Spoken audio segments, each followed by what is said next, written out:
Hey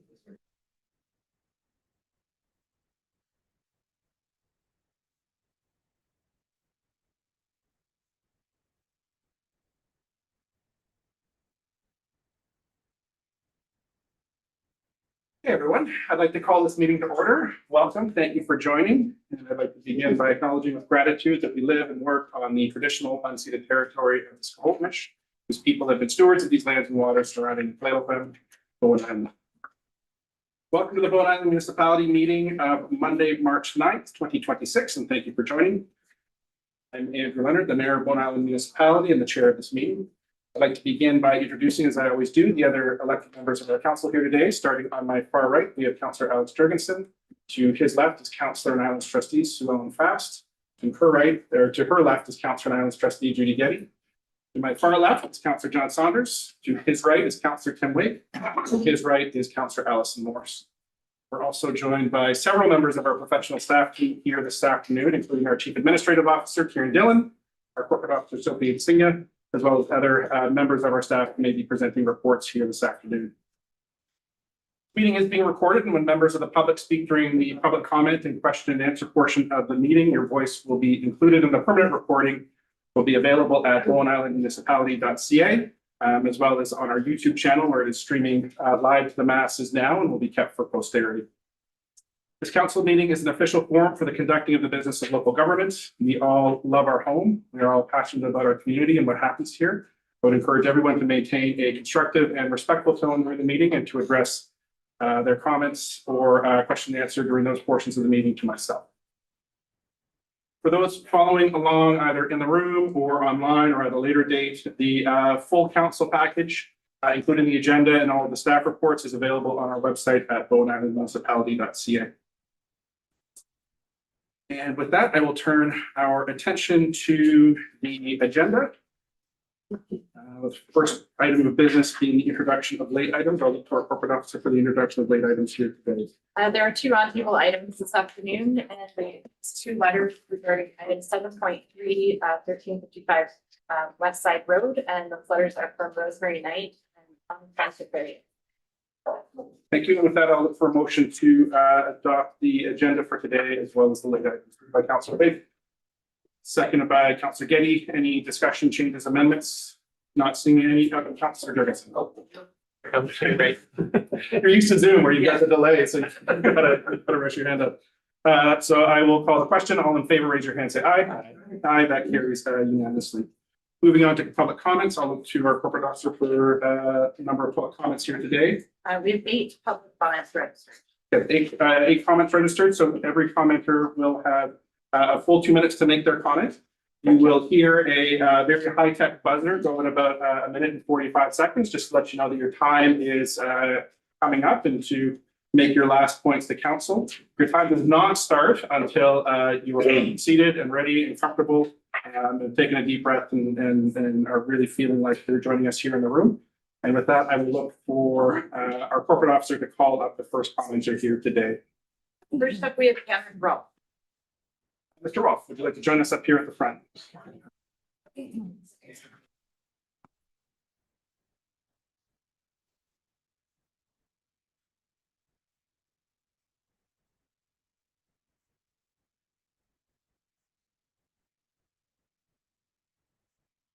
Cameron Rolfe for Westside Village.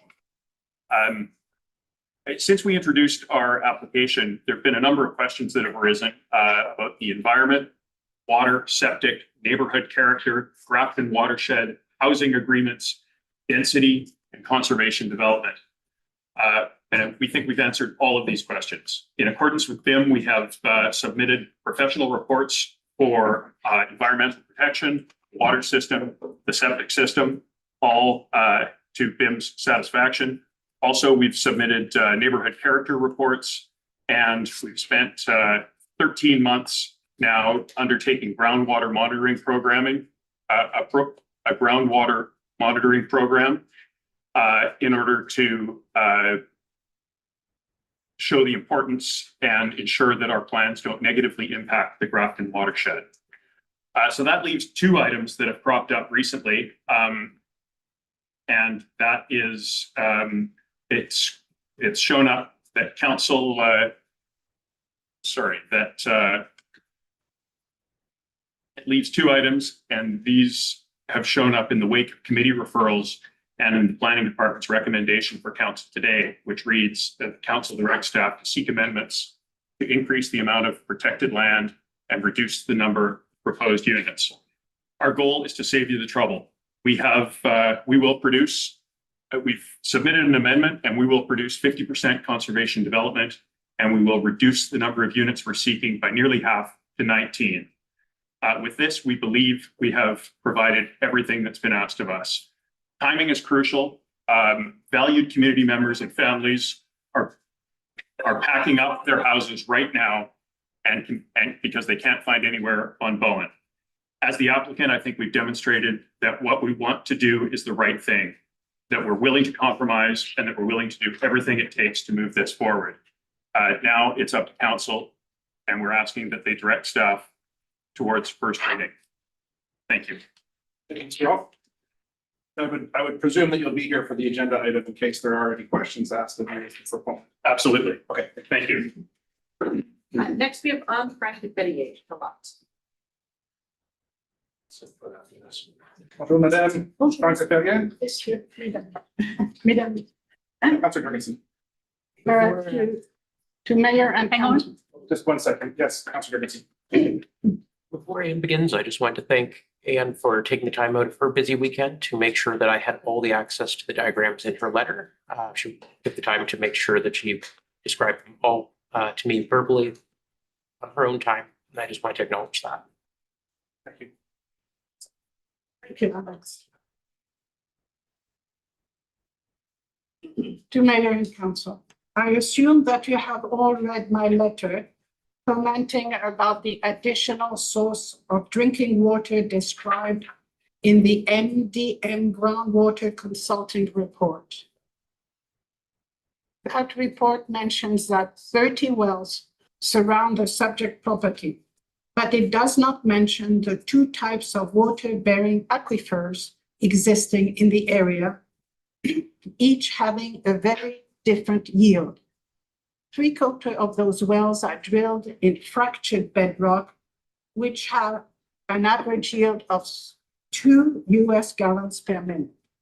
1/4 of the wells are drilled in the sand and gravel aquifer that has a yield varying between 4 and 12 US gallons per minute. The MDM report does not mention the presence of the existing well on the applicant's property.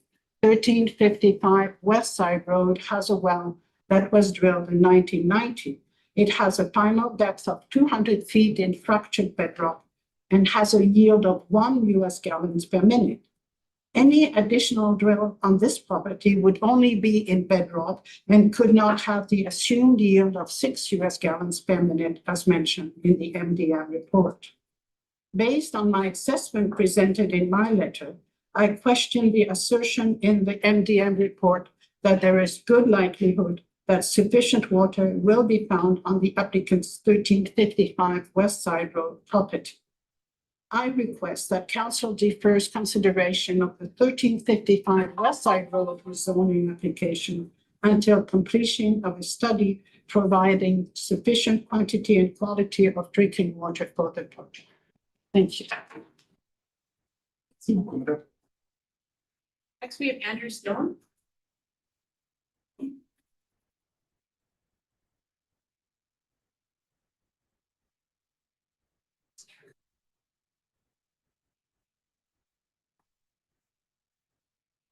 Mr. Stone, welcome. Thank you very much, Mayor and Council. Two things. One is the negotiating the Islands Trust fee that Bowen would have to pay. When I was a trustee, we had Wolfgang and I had discussions about this at length. And the idea was that if you really wanted to get traction on this, that you should negotiate directly with the province on it. That going through the Islands Trust is essentially, you're not going to get anywhere. So the province is who you want to deal with. The other thing I want to talk about is the aspect of taking over policing once the island hits 5,000 people. It's pretty much people that I talk to, who I think have a beat on it, know that or feel that we're going to be hitting 5,000 next year. And it's going to be ratified once the census comes through. The fee that I've heard, the cost per officer is that they use when doing the calculations is $250,000 per officer. Now they're saying that it's going to be 5 officers that are required. This is what they're going with instead of 3 when the transition takes place. If that's the case, that's $1.25 million. So when you do the calculations based on a tax roll of 2,400 people, that's just over $500 per taxpayer. So like we all know the numbers, you know, in terms of the cost increase per year. That's a huge amount of money. That doesn't include the housing cost. We have to figure out that. I've got ideas on that, but I'm just gonna leave it at that. But I just want to mention it to initiate the conversation because I don't know if council is actually talking about this eventuality that's going to happen next year. Thank you. Thank you, Mr. Stone. That's certainly something we've talked about at UBCM. So I believe council's been there when we've raised it with the minister, and we're working with the other small communities that are right at that threshold. And we are putting money away in reserve funds. Next we have Werner Volkman. Mr. Volkman? Welcome.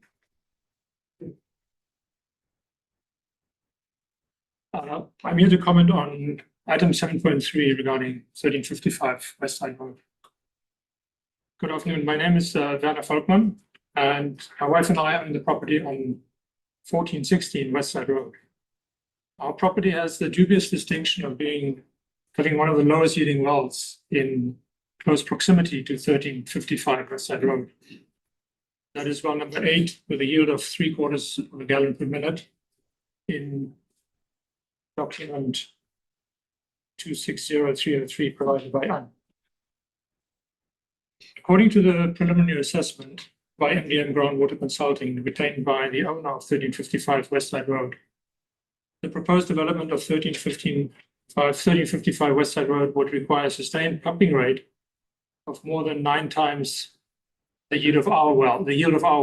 And I realize with a reduction by half, maybe it's less, more than 4.5 times.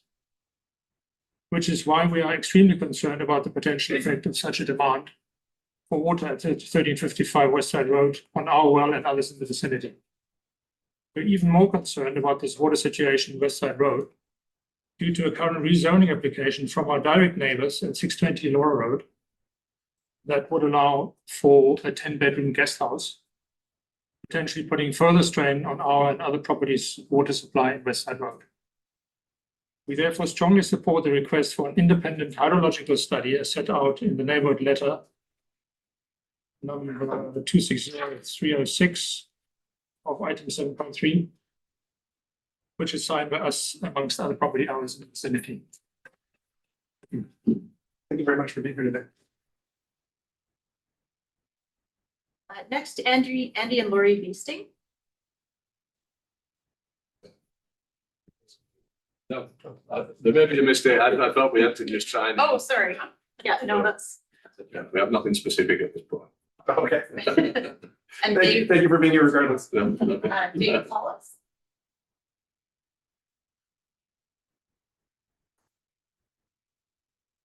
Mr. Paulus? Hi there. Thanks for listening. I'd like to comment about the 1355 West Side Road development. My property is 1344 right across the street. My drinking well is relatively close to well at 1355. And what makes my situation unique is that they're the only two wells in the subdivision that are drilled in the same type of rock. And I fear that if there's additional drilling to produce the enough water that's required, that it's definitely going to negatively affect my well. I've already noticed a decrease in my well's production due to other subdivisions nearby, hence the Buchanan Road. When they started pumping their wells, my well suffered in terms of production. And it should be noted, I think you guys have the technical data, that the well at 1355 is 400 feet deep, which is quite deep for a well. And it only produced at the time 1 gallon per minute, which is not very much. And I fear that they're gonna have to drill several wells at least that deep. And there's really no guarantee that it's gonna not negatively affect other wells. Like Werner's already brought up the point, like his doesn't produce much either.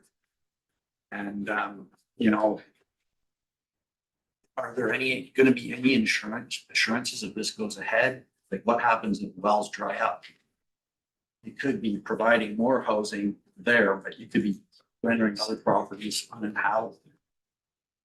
And that's my main concern. I have other concerns which will be addressed by other people.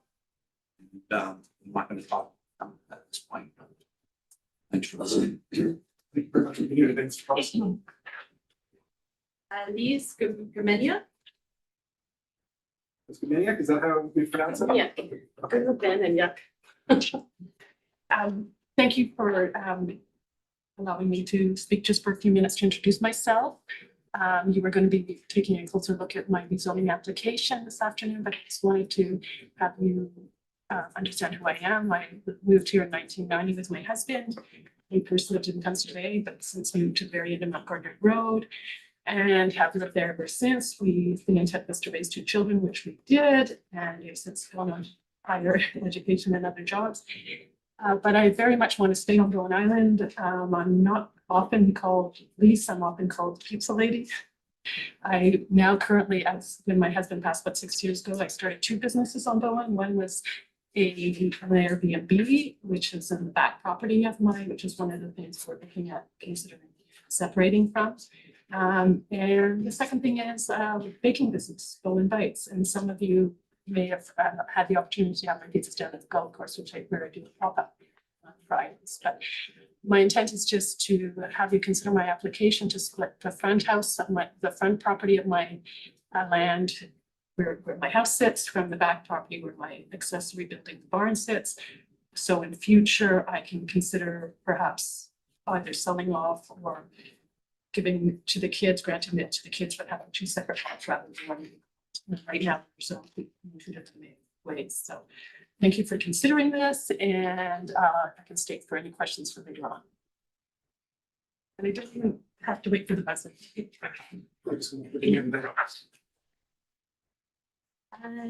Next we have, I'm so sorry, is it Dave or Dana? 1425 West Side Road. Oh, that's me. Oh.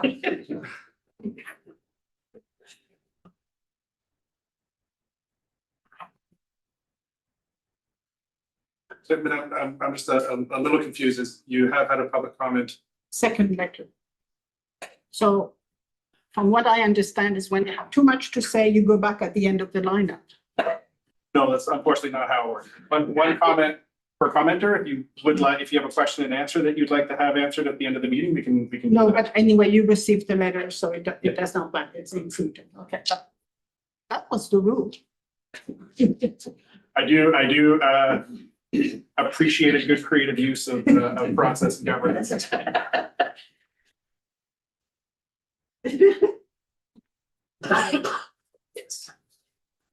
Okay. Cheers.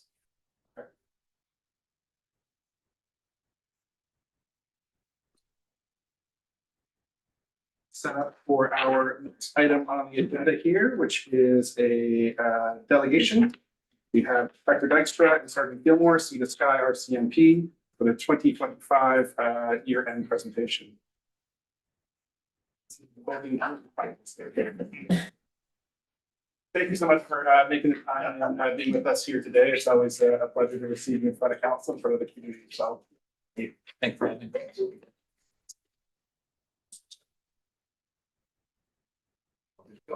Okay, thanks. Your worship and councilors and staff, and I guess we got some public here today too, which is amazing. My name is Inspector Robert Dykstra with the Sea to Sky RCMP, the officer in charge of the Sea to Sky RCMP detachment, which encompasses the 4 detachments across the Sea to Sky, including Pemberton, Whistler, Squamish, and Bowen Island, and the provincial areas covered by the SLRD. And today, obviously, we're going to be doing a presentation related to the year here on Bowen Island. Presentation today is going to be delivered by Corporal Savage, who some of you know. He's the operations NCO and the NCO here on the island, running the show and making things happen on a day-to-day basis. I just want to start by saying just a couple quick points. After you turn off your phone, Jim. And, you know, it's really important to me that we start looking at how we have done business in the past year, because as has been alluded to, as we start moving towards 26 and 27, there is the potential for emergence. And so as a result of that, the potential then becomes for a municipal detachment. So it's really important that we present information so you have a clear understanding of what we've been doing in the detachment, successes that we've been achieving, and the type of work that we've been doing.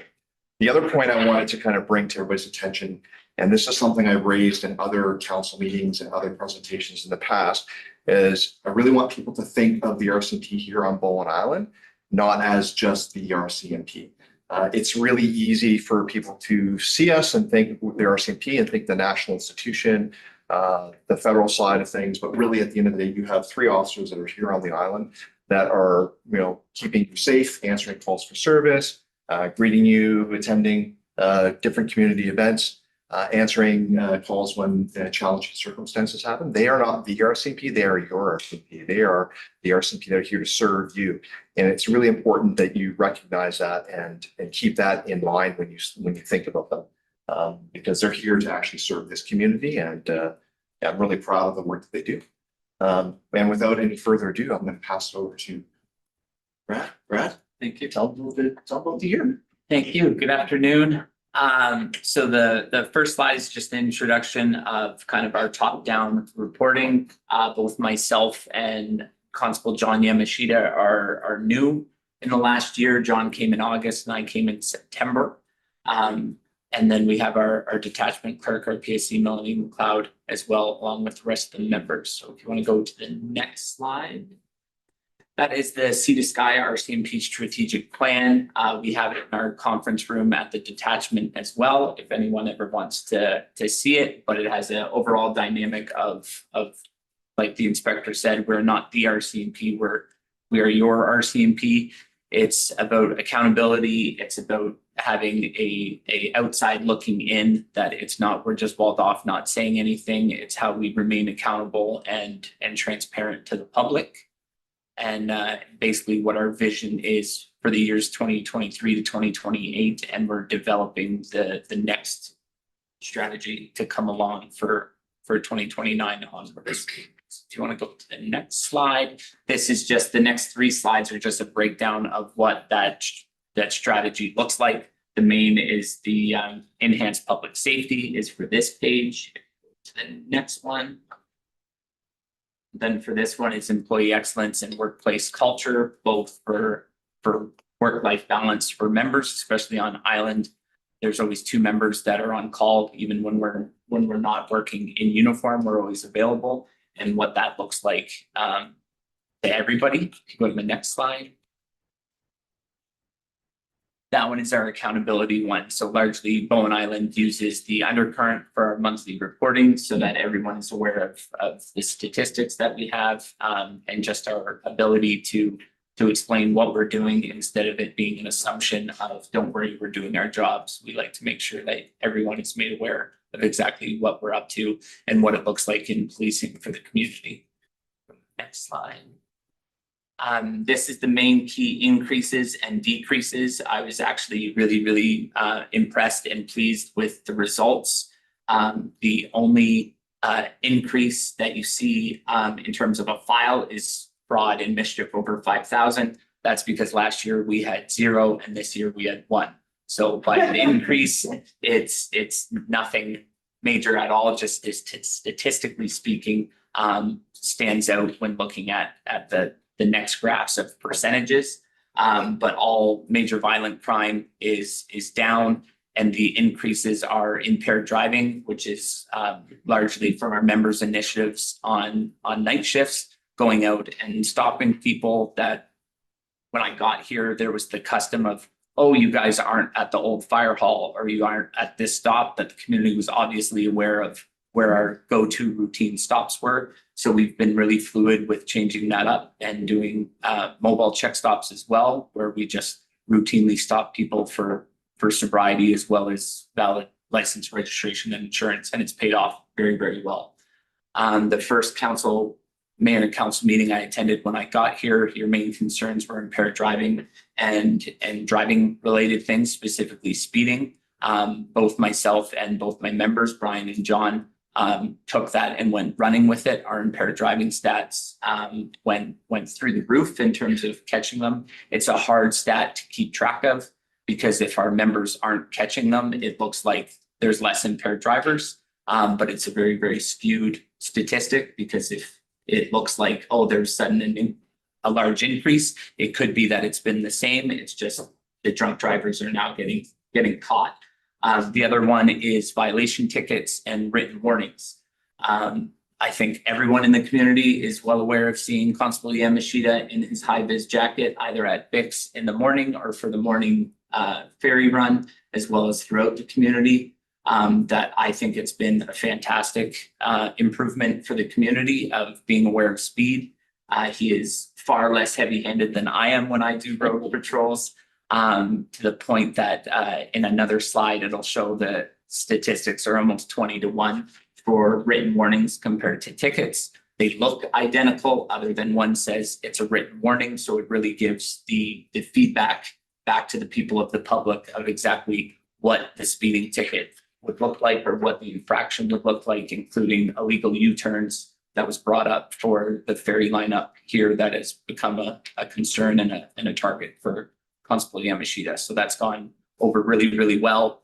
Part of the transparency is also being able to say what exactly we're doing. So our file count has gone up substantially from last year, but that's because we're documenting what we're doing. It's not that, oh, suddenly things are getting really bad. It's our proactive stuff. So every check stop, every foot patrol that I do when I walk down to the marina and back and talk to the people of the community, we're documenting it. That way, if you come into the office and say, well, what did your members do yesterday? I can't just say, I promise we were doing stuff. It's just not documented, and you'll have to take our word for it. We have files that are documented saying, we did this foot patrol, we did this bar walkthrough, we did this check stop. And the only thing that doesn't create its own file is our generative tickets. They're a private thing. So next slide is the actual percentages. So the blue section is all of our major crimes. They're either we've had 0 or they've gone down. The next section is all property related crime. The only increase is that one mischief over 5,000 file that in the last 2 years we didn't have any. And that's just the difference of the mischief that happened being the difference of under 5,000 or over 5,000 is just a scoring thing than anything else. If you go to the next slide. Other calls for service are a large tie-up for member time and commitment, such as false alarms and abandoned 911s, as well as cause disturbance and breach of peace. They're very minor in nature, but take up a lot of the policing time. So those numbers are quite important in the sense of it takes, 3 or 4 hours for one, if not 2 members, depending on volatility, to be used on those calls. But they're really not something that we needed to go to, but have to act as if it was an actual 911 or an actual break-in when it comes to those alarms. The next section is mental health related. We also have community meetings with the health center and other organizations to try and work on anyone that falls between the cracks of all of our organizations to see how we can help out, as mental health is I don't think it's increasing. I just think the awareness of it is getting that much more important, that instead of sweeping it under the rug, people are talking about it openly, as do I. And I think it's using the community as a whole to help is a much better approach than it just being, well, the police should take them away and hospitalize them. If you go to the next slide. Can I ask a quick question on that slide? Absolutely. Just at the bottom, there's a bylaw, all, what falls into that category? Great question. So some of it is our foot patrols, because while I do the foot patrol, I can enforce some of the ferry lineup stuff. Some of it is when the municipal bylaw employees call us about a boat that's moored somewhere or needing help checking on that all falls under that. The orange section is all our road safety and traffic. Our impaireds get broken down in different sections. IRPs are an immediate roadside prohibition, so that's effective in this province instead of a criminal code conviction. For impaired driving, it's a provincial sanction. So a 90-day means their license is suspended for 90 days and their vehicle's impounded for 30. And then the other IRPs are either a 30-day license seizure or less than 30 days. An IRP 215 drug is someone that's under the influence, but not grossly under. They can lose their license for 24 hours up to a week. And then the last two in the orange section are the violation tickets, which for 2025 was 34. And the last line being the warnings, which, as I said, Constable Yamashita has done an extremely incredible job on that in 2025 from August till December, really, was his main initiative, is 116 warnings in that time, which the percentage increase is slightly skewed going from 12 the year before that. The reason we don't have previous years is we now use e-ticketing. So prior to that would have been a paper copy, and the documentation for that isn't as easily retrievable as our online e-ticketing. And then lastly is total calls for service. The charges laid were 13 for the year, which was only one more than the year previous, which really speaks to comparatively to call volume. 2024 was 714 calls with 12 charges, and 2025 was 855 calls for service and 13 charges. So like I said, I've been here for 7 months. I can't be any happier in the community that I live. And all the members that I work with truly make this our home, not just somewhere that we come to work. And the calls for service have really showed that we do a better job documenting what we actually do. The very last line, priority 1 calls for service. What's the difference between? Certainly. So it's considered priority 1, 2, and 3. Priority 1 are the emergency immediate distress. Someone's being attacked that we generally it's the lights and sirens type call to go to. Certainly. Before we just transition from this slide, and I'll have some general glowing comments on the appreciation of the service that we received from the RCMP at the end of the presentation. But some of these lines here with the general duty violation tickets and the written warnings is something that we flagged when the detachment changed over at our initial casual meeting with yourself, Corporal Savage, and Sergeant Gilmore here. And I just want to highlight for the community and for yourselves that this is something that we requested informally. It's something that the communities really wanted some action on, and the statistics here reflect that. So in the back half of the year, having a proactive policing approach that isn't heavy-handed, that's generating written warnings and shows that we're paying attention is really, I feel, above and beyond the call to service. And I just want to extend my thanks to you on that, both on behalf of the community as well as council. So thank you so much for your initiative so far. Thank you. Touching with what the inspector touched on as well is I would love to have it that I can meet with whether it's just CAO, whether it's mayor and council, on a regular basis, where we're still a provincial program. It's a little different, that it's not similar to our first meeting, that it's not, hey, we need you to go do this, but we can take it under advisement, and we're not a busy detachment. So if you have a concern, it's going to become a concern of mine automatically. Something like the ferry lineup that is a beast all in it of itself, but falls under bylaw. We can dabble in it, but we can't take full responsibility for it. But I want to have those concerns and can address it, instead of, well, for the year, we've tallied up these issues, where if we can kind of pick away at it throughout by staying in contact and conversation, then I think that would blend this that much better. Absolutely. Thank you. To go to the, oh, Sorry, can I interrupt with one question? Thank you, Chair. Just very briefly, sorry, did I jump the gun on you? No. Okay. Just really briefly, the line you had there for the warning tickets, basically. yes. Is any or a large part of that part of the ICBC initiative, the speeding, where you've got the volunteers up speeding that are giving you the information later saying, here's a car that was speeding, and are you issuing violation tickets not violation tickets, but warning tickets from that program at all? Great question. No, those are documented. So what you're referring to is we have 6 volunteers within the RCMP volunteer coordinator program. Their main focus and interest within the community is speed watch.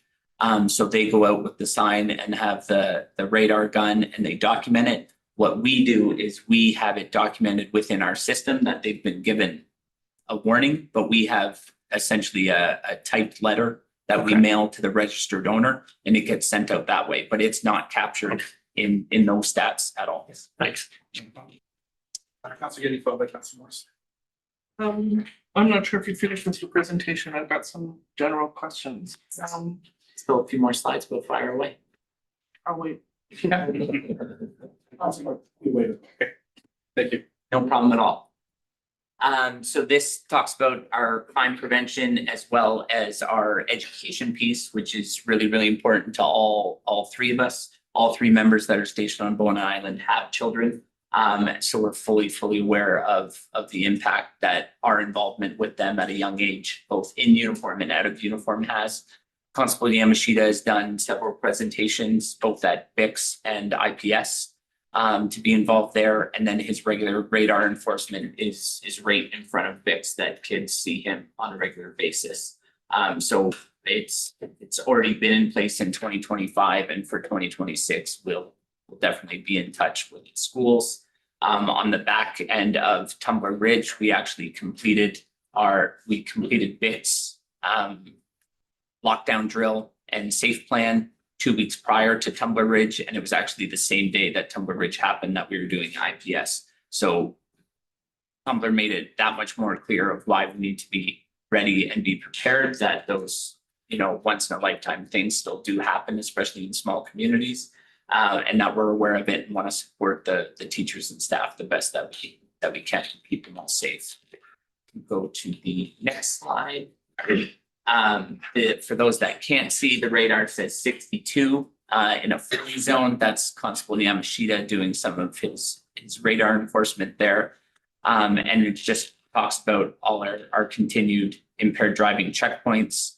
And then the stats are there. We stopped 19 impaired drivers, 1 prohibited driver, issued 34 violation tickets and 116 warnings for 2025. So for an extremely small community that you can essentially get from one end of the island to the other in 15 or 20 minutes, speed is an obvious concern that Mayor and Council brought up, and that we, the RCMP, have noticed and enforced. You go to the next slide. Community involvement is super important to me, and my members have already had interest in it, but have really jumped in as well. The 2 photos to the left are during Light Up Bowen that we participated in, and actually had one of our RCMP volunteers help out with crowd control.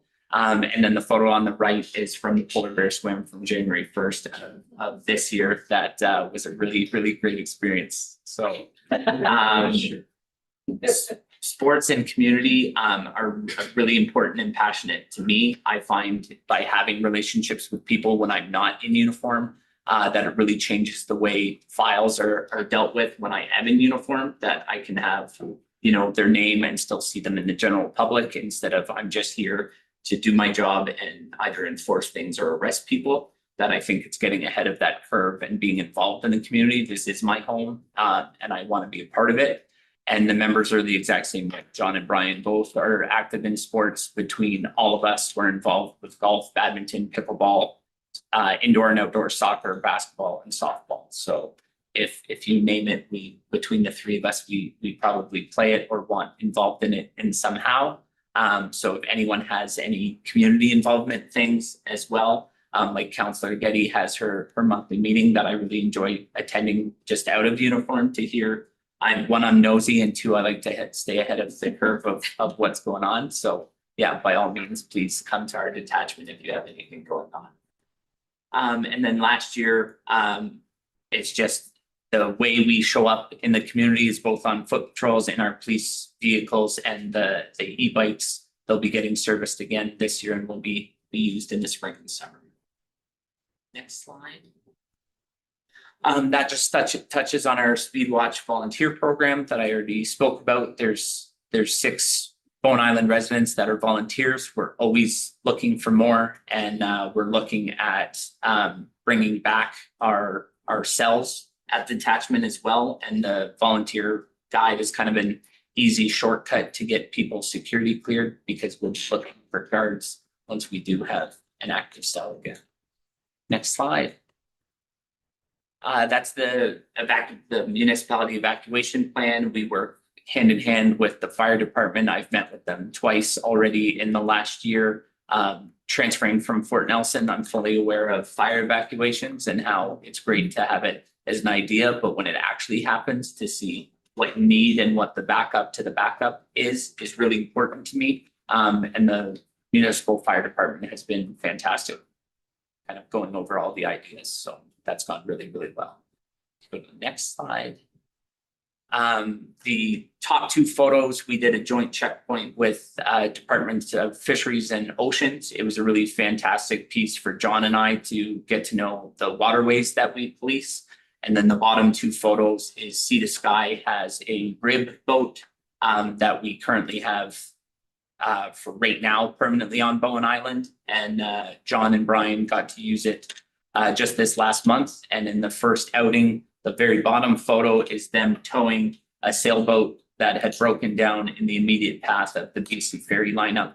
So it's just one of those really great things to be out there. And again, similar to our road enforcement, a lot of our boat stuff is going to be educational based and warning based, but we can also touch on lots of different things. When we went out with DFO, we seized 3 illegal fish. We seized 2 illegal traps caught in the forgive me, the coral areas that are sponge coral. Thank you.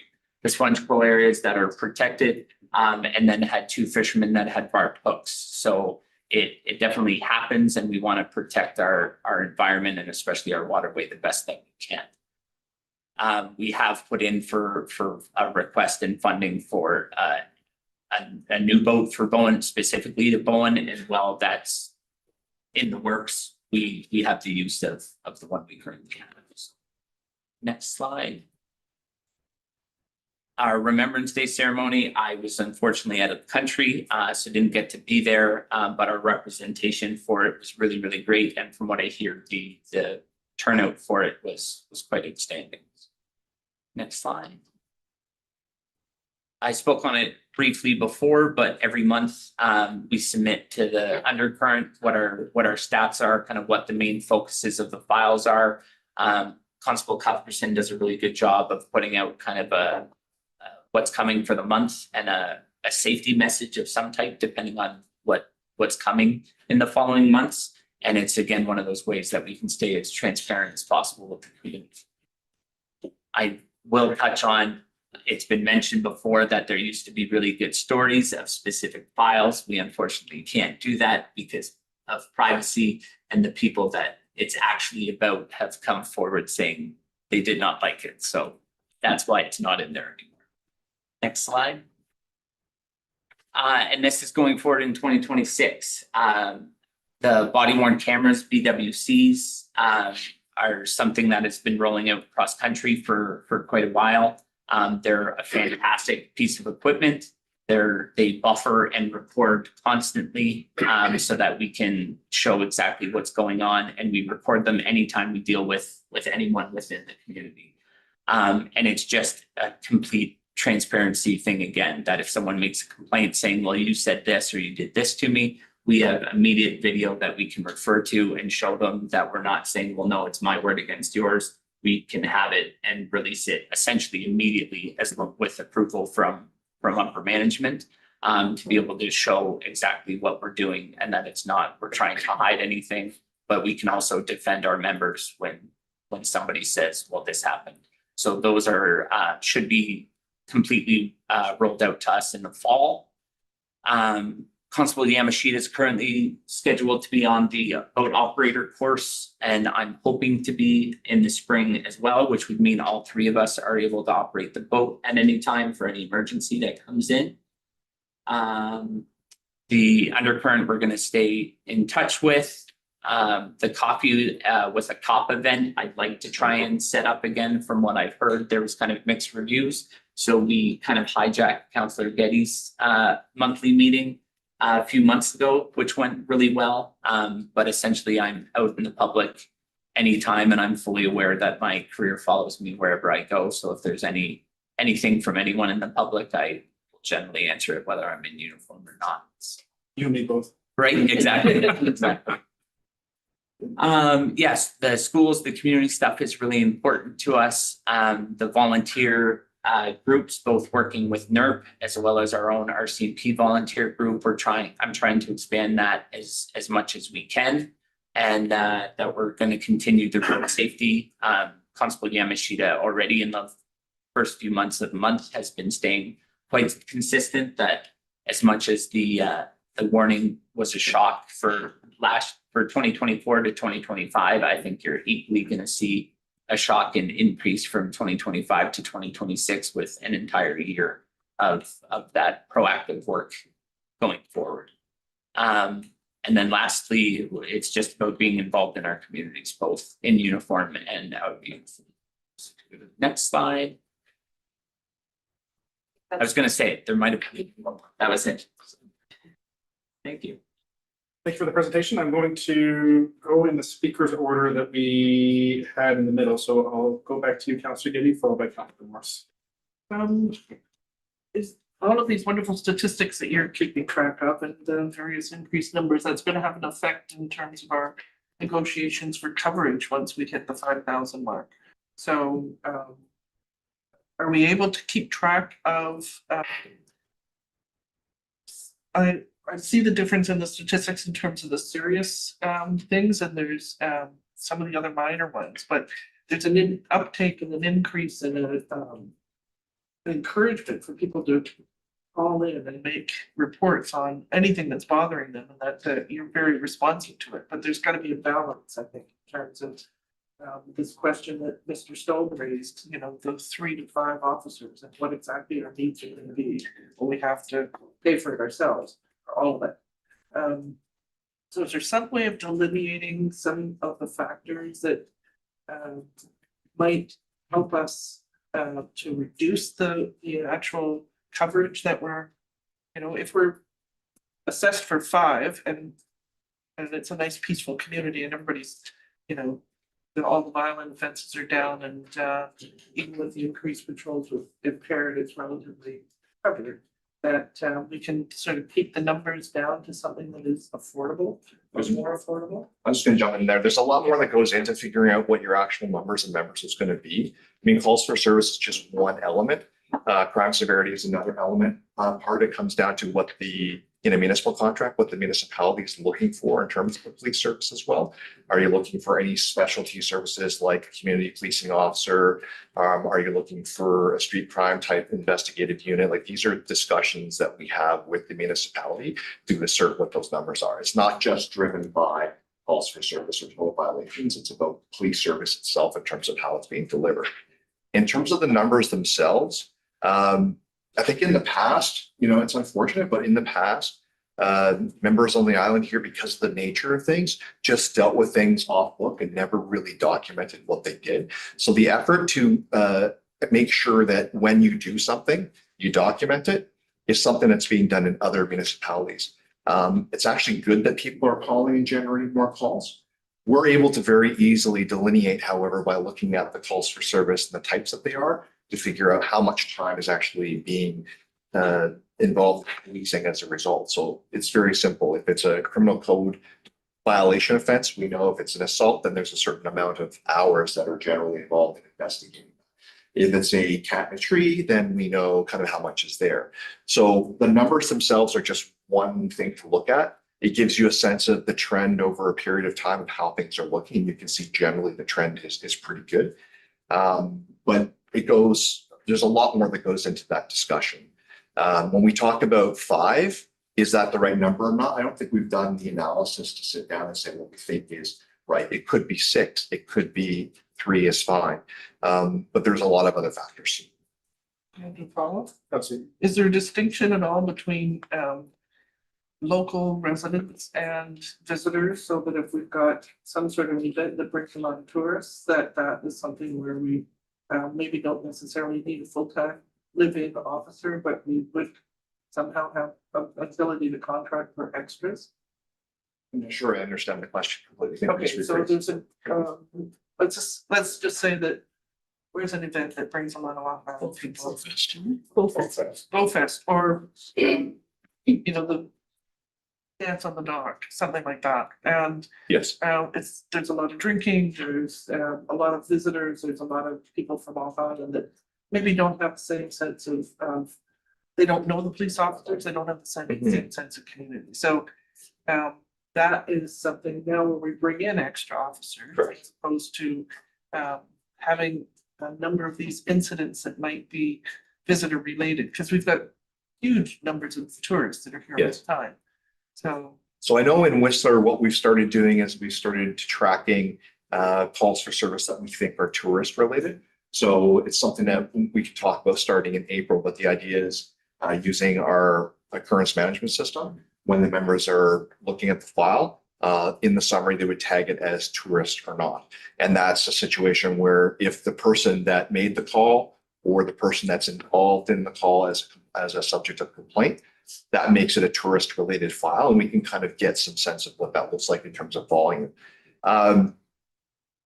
In terms of, we don't want to staff, for example, a situation where you have 4 or 5 events a year that bring in large numbers of tourists, then result in a surge capacity that's required. And those cases, the most effective way, instead of hiring 12 members to sit here all year long to deal with these events, is to do surge through overtime. That's just to basically have an overtime ops plan, have 3 or 4 or 5 people come in for that event, specifically to make sure you've got enough officers here to deal with the volume. And then they go home. And then whatever your normal complement is here on the island remains here for your regular calls for service. That's the most effective way.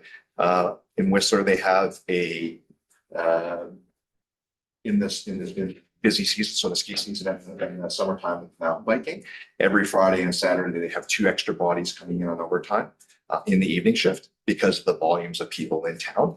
And that, when you add up the total dollars, is like, less than 15% of the cost of the 2 members would be if you were to have those 2 members working full time all around. So it's use of overtime sounds expensive. It's expensive, but it's way less expensive than having full-time members. But again, it's another factor to go into the calculation of what would be the appropriate number. I don't know who's responsible, whether it's yourself, inspector, or the sergeant, but you've been very good to us over the years in terms of picking and choosing the members that do come to go and they do work to fit in, and it's generally been very, very positive for several years. It's a team effort. We all are part of it. Thank you. So everybody does something. So yeah, appreciate that. Thanks. What's Morse? I'm gonna echo those saying thank you for all the service over the years. It's worked out well.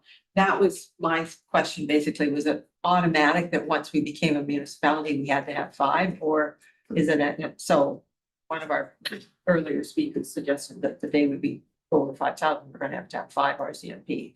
but it's all still to be discussed. It's not in conflict. Yeah, the only person that decides the minimum is the commissioner of the RCP. So if you had a detachment and you were reading a contract, which would happen here on the municipal side of things, and if the commissioner came and said the minimum that you need is 4, that would be the minimum. You would have 4, although otherwise we wouldn't enter into the contract.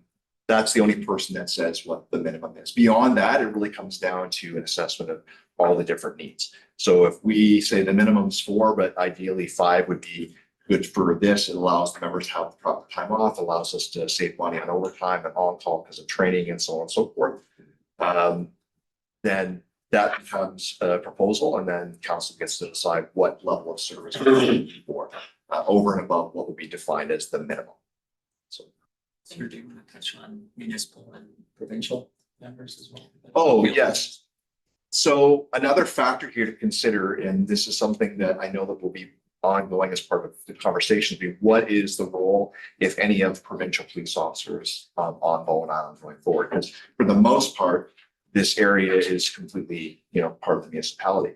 But there are some islands in and around the area that are currently the responsibility of Bowen Island Detachment that would be considered provincial and would fall under the municipality. So there is the possibility when discussions happen about whether or not 1 or 2 members might remain as provincial.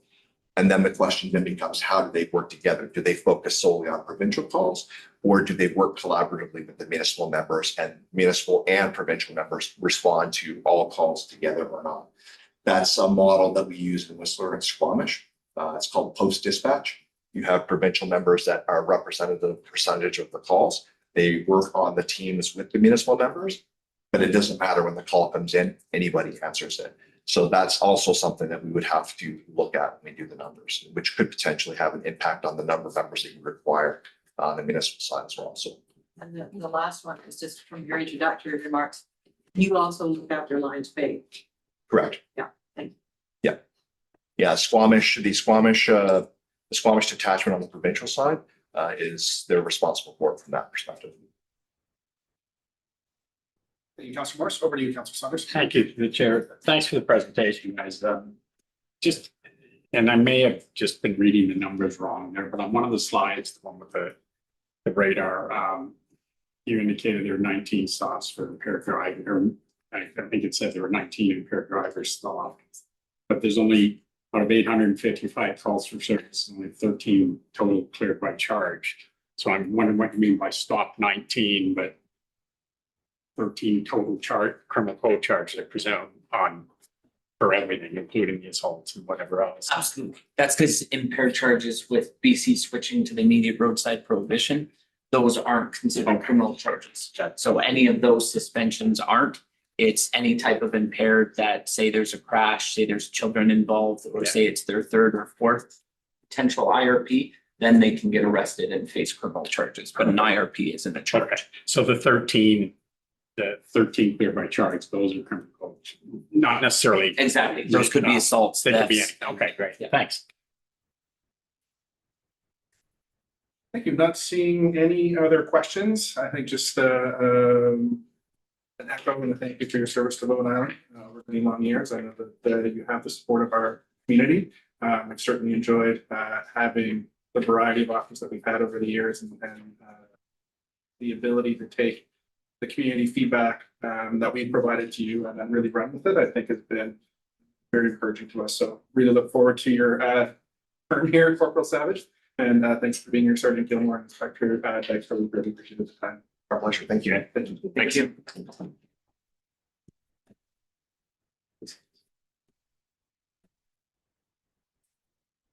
Okay, moving on to the consent agenda. I will look to council for any items that you would like to have pulled from the consent agenda. Councilor Morris. 12.6, just for clarification. 12.6, any other council member pull items from the consent agenda? Not seeing any, may I have a motion to approve the consent agenda moved by Councilor Saunders? Seconded by Councilor Wade. Any further discussion, changes, amendments? Not seeing any, I'll call the question. All in favor, please say aye. Aye. Consent agenda carries. Moving on to items pulled from the consent agenda, 12.6, Gordon Reed regarding tax on short-term accommodations dated March 2nd, 2026. Over to you, Councillor Morse. On reading the letter, I believe the writer is thinking that the MRDT is a property tax. And it's not. So I'm wondering if somebody should be contacting him to clarify. Yeah, we can certainly entertain a motion to refer it to staff for a reply. Yeah, okay, so I would move to receive the letter from Gordon Reed and refer it to staff for a reply. Moved by Councillor Morse, seconded by Councillor Wake. Any further discussion? Not seeing any, I'll call the question. All in favor, raise your hand, say aye. Aye. Aye. And that carries unanimously. Moving on to item 7.1, 670 and 648 Buchanan Road zoning application RZ 2026-06. We have our island community planner here with us today. Back just for the sake of some agenda juggling here, I would suggest or encourage maybe a high level verbal report on this item, given that we're only looking at a motion to refer. Staff or council has the report in their agendas, and we can deal with any questions that arise before the referral. Thank you. So I'll still do a little bit of a presentation. Yes. Oh, sure. So this report is to introduce a rezoning application for 670 and 648 Buchanan Road. The application was received from the owners of both lots. They've jointly applied for the purpose of rezoning properties from RR3 to a variation to a zone variation. And that will enable the subdivision of properties as small as a half acre and will allow these two properties to be subdivided into four, so 2 additional lots. Try to keep things high level. Both properties are intersected by 2 creeks. We're looking at there's a parks provision of about 2 acres in this package.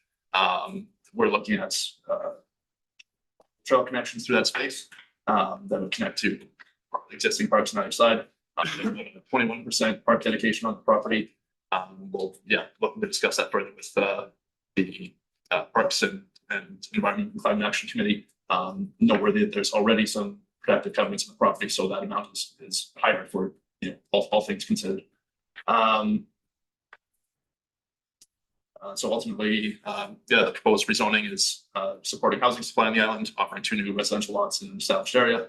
That proposed parkland is in a desirable location and protecting a sensitive riparian area, while also offering the prospect of trail connections between 2 existing parks. So staff recommends that council refers the application to the Advisory Planning Committee and the Parks, Environment and Climate Action Committee for a recommendation and direct staff to prepare a rezoning bylaw. Thank you, Mr. Backen. I would look to council for questions. We have Councillor Jurgensen, Councillor Morse, Councillor Giddens. Through the chair to Planner Backen, just for the reference of the public, those 2 properties, are those adjacent properties? Or are they, how are they related to each other spatial? Through the chair, that's correct. Yeah, they're directly adjacent to each other. They're bordered by Adams Road on the south and Buchanan on the east and directly adjacent. Thank you. Councillor Morse. I was prepared to move the motion and We'll come back to you, and then after I clear the speaker's order to make the motion. Councillor Giddens. In the presentation on page 4, there's a what's called figure 3, the applicant's site plan. And I'm just wondering if the green area that is goes across the 2 properties that are in question, if that's a proposed dedication to parkland. Is that why it's green? Through the chair, that's correct. Yeah, the green highlighted areas are the parkland dedication. And the blue line that goes across the top of that green, is that an existing or proposed trail? That's actually existing creek. That would be Bowen Brook, I think, going east-west. Oh, no, there's a different color of blue then. There's like a turquoise blue that comes north-south, and that I believe is a creek, and then the blue or purple line that's across the top of that green section that's been added. Is that a potential trail? That's the, sorry, that's the driveway that runs through there. And it is kind of used as a trail at the moment. We'll use it to. Okay, perhaps if this figure could be labeled, there's a thin purple line and a thicker purple line. I believe the thicker purple line is the driveway. And the thinner one that goes just along the top of that green, the border, it's the green area. I'm thinking that may be the proposed trail, but there's not enough, there's not sufficient labeling on. So I'm just gonna hold comments from the gallery. Sorry. The planner to put that map up. Yeah, so perhaps let's get the map up, and should the planner answer questions. One second.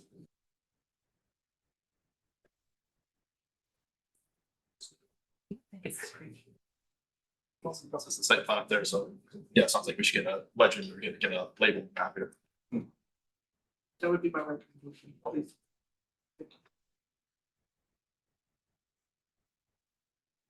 Yeah, So what is it, the creek? Sounds as though it was. So I'll call it that again since the map's not labeled here. This? That's creek. Of it does not. Okay. So perhaps a clear labeling when it goes to committee for discussion. And the dotted red lines are just the different lots, right? That's correct, yeah, proposed lot line, so you can see the half acre area.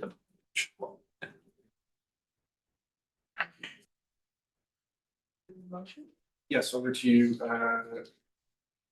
I move that council refer application RZ 2026-006 to the Advisory Planning Commission and the Parks, Environment and Climate Action Advisory Committee.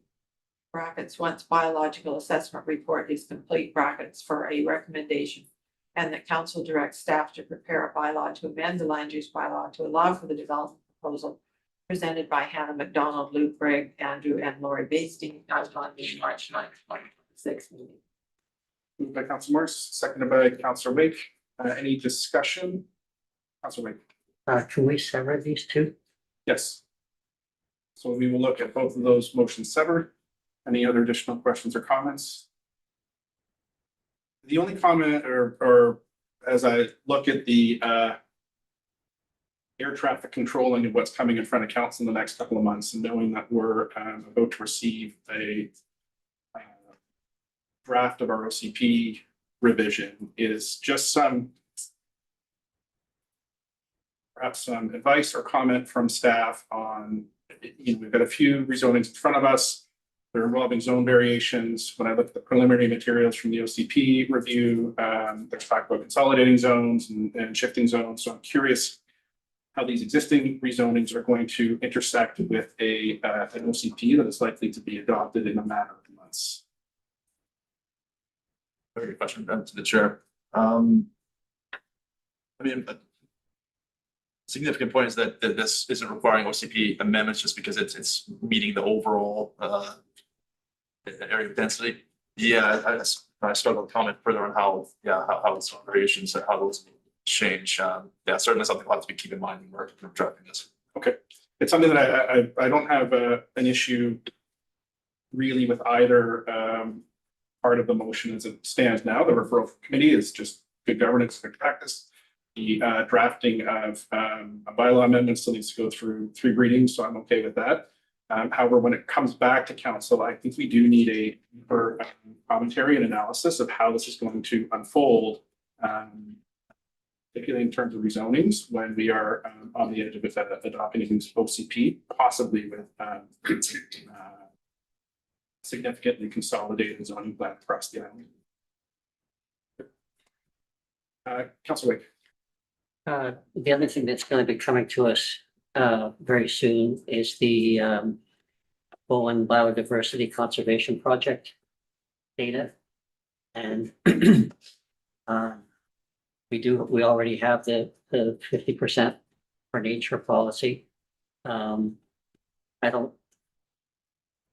We aren't meeting that here, and I wondered why not, or what do we need to do to start enforcing that on every rezoning? Councilor Wake, Councilor Pass, followed by Councilor Morris. Thank you. Through the chair, I just had read in the report about there's existing covenants on the property in different places. And an environmental assessment has been requested. And details were to come later to the committees. So I appreciate the severing of the motions. And because I'm in favor of the first part. And then hopefully we can get to the meeting our policy in terms of the second part before we direct staff to work further on it. Because we have policies and we want to uphold the process properly. So it's coming to council. And so I'm in favor of the first one, not the second. Thank you. So I'll turn it over to Councillor Morris, and then I'd like to deal with at least the first part of the motion, and then we can have the discussions. I guess based on the covenants and the amount of park space and those, that will be an excellent connection to putting the two pieces of park together. I'm guessing they're going to be pretty close to 50% anyhow. So I'm in favor of those. Okay, so I will call the question. Seeing no further speakers, I'll call the question on the first clause, the council refer application RZ 2026-0006 to the Advisory Planning Commission and the Parks, Environment and Climate Action Advisory Committee went to biological assessment before it's complete for a recommendation. All in favor, raise your hand and say aye. Aye. Aye, and that carries unanimously. We're now in the second half for the second clause that states that council directs staff to prepare a bylaw to amend the land use bylaw to allow for the development proposal presented by him, Donald, Luke Craig, Andrew, and Lori Beesting outlined in the March 9th, 2026 meeting. Comments and debate on this section of the motion. Councillor Saunders, followed by Councillor Wicks. Thank you through the chair. I'm not really sure who I'm asking this question of, but it strikes me that starting to prepare a bylaw now, kind of doing on this hand, on that hand, starting to prepare a bylaw now makes sense in the sense that it can speed the process along if we need to. On the other hand, if it's not, if ultimately it's not going to meet whatever changes come about with the OCP and all the other considerations here and meeting our policies, as was suggested a moment ago, then it's a waste of time to have anybody do that. I'm inclined to lean towards the former, saying like, let's move ahead. But I don't know how much work goes into creating a bylaw, in fact. So I don't know if this is like 50 hours of work, 5 hours of work. So I'm probably not qualified to say which is best, but I'm inclined to think, let's get started on the process. And if down the road we have to stop it, then we stop it and we have the opportunity to do so. And maybe if I hear a question, I will direct it to staff because there is a sequencing piece. It's going to committee and simultaneously drafting the bylaw. What's the interaction between the drafting process and the committee referrals? And what can we expect to see before it comes back before council? Through the chair, so in regards to kind of the time we'll spend on it, like the time spent just drafting the bylaw itself is pretty straightforward, but just, I think there'll be more time involved with just reviewing just the OCP changes and making sure it's fitting with that. Having it's both recommendations go ahead, then essentially we'll just be working on them both. Like there'll be some downtime waiting for these committee referrals to happen, especially considering that they'll be getting the biologist report done before then. So there'll be some time there, so that will allow us to prepare them both bylaws as opposed to otherwise consecutively, dragging over it. Okay. I suppose the sharper question is, does the committee input shape the language of bylaw? Okay. I don't through the chair. I don't think so. I think we'll be getting a lot of environmental feedback on what's appropriate for the contributions there, but in terms of drafting rezoning, it'll be separate from zoning stuff. So I think it's pretty separate. Thank you. Councilor Wink. Thank you to the mayor. Kind of relates to the same thing. I think we should hold off on the bylaw amendment until we get some of this stuff sorted out. One of the things I think we should be talking about is with the biodiversity work that's being done and the data we're going to have there and the resource of allow Conservancy being able to take that and whether they do it or they direct someone else to, it could really help us decide which areas are hold the most environmental value. And so rather than it just being kind of random, which areas get protected, to make sure that we're protecting the areas with the greatest biodiversity. So as such, I mean, I think we'll have to get to that later, but in the meantime, I don't think we should be going ahead. I drive, I drive by there every day when I'm coming and going to the cove. The area that's being suggested to add to the park is green space and everything now. The area where they're going to build is a cleared and bulldozed and flat lot that's got stuff stored on. Okay, so if you could direct your comments through the chair instead of directly shotgunning Councillor Wake, that would be appreciated. And over to you, Councillor Dean. I guess, I'm in favor of the severance and, as, Councillor Wake has been suggesting, but it's not so much the repetition of staff time, although that's certainly a factor. It's easier for them. They're used to this. I find it difficult to keep track of all of the things that are in here in terms of, you know, us getting a first and then it's revised and then it's, you know, various changes in response to. So I would really like to keep it simple and I get there's maximum amount of input before there's a drafting of a bylaw that we're gonna have to deal with. So just in terms of just what's on the agenda today, let alone everything else that's coming up and to keep track of. So I would vote in favor of the vote against proceeding with the second part. I do have a process suggestion, but I will go over to you, Councillor Wake. Just as a follow-up, I'd like to see this applied more generally to all rezonings. So I appreciate, you know, maybe this one is obvious, but and it where there's the most forest cover is not necessarily where the most biodiversity is. So we've got this tool that's been created by the Conservancy, and I think it's really valuable and it'll really help us make the most of that 50% policy. A couple of options. I can either call the question or look for a motion to postpone until council has received the information at its next committee of the whole, which is the OCP draft, as well as the biodiversity piece from the Conservancy, or a return from the results of the referrals. I'm gonna read the room and say you might as well, in spite of what I thought earlier, I'm not gonna push this, that we should vote on this right now. If it does fail, it would just come back at the point of referral anyways. Yeah. So it's maybe 6 and a half dozen other committees, but I'll look to council for that disposition. I don't think I caught what you were, did you have a suggestion?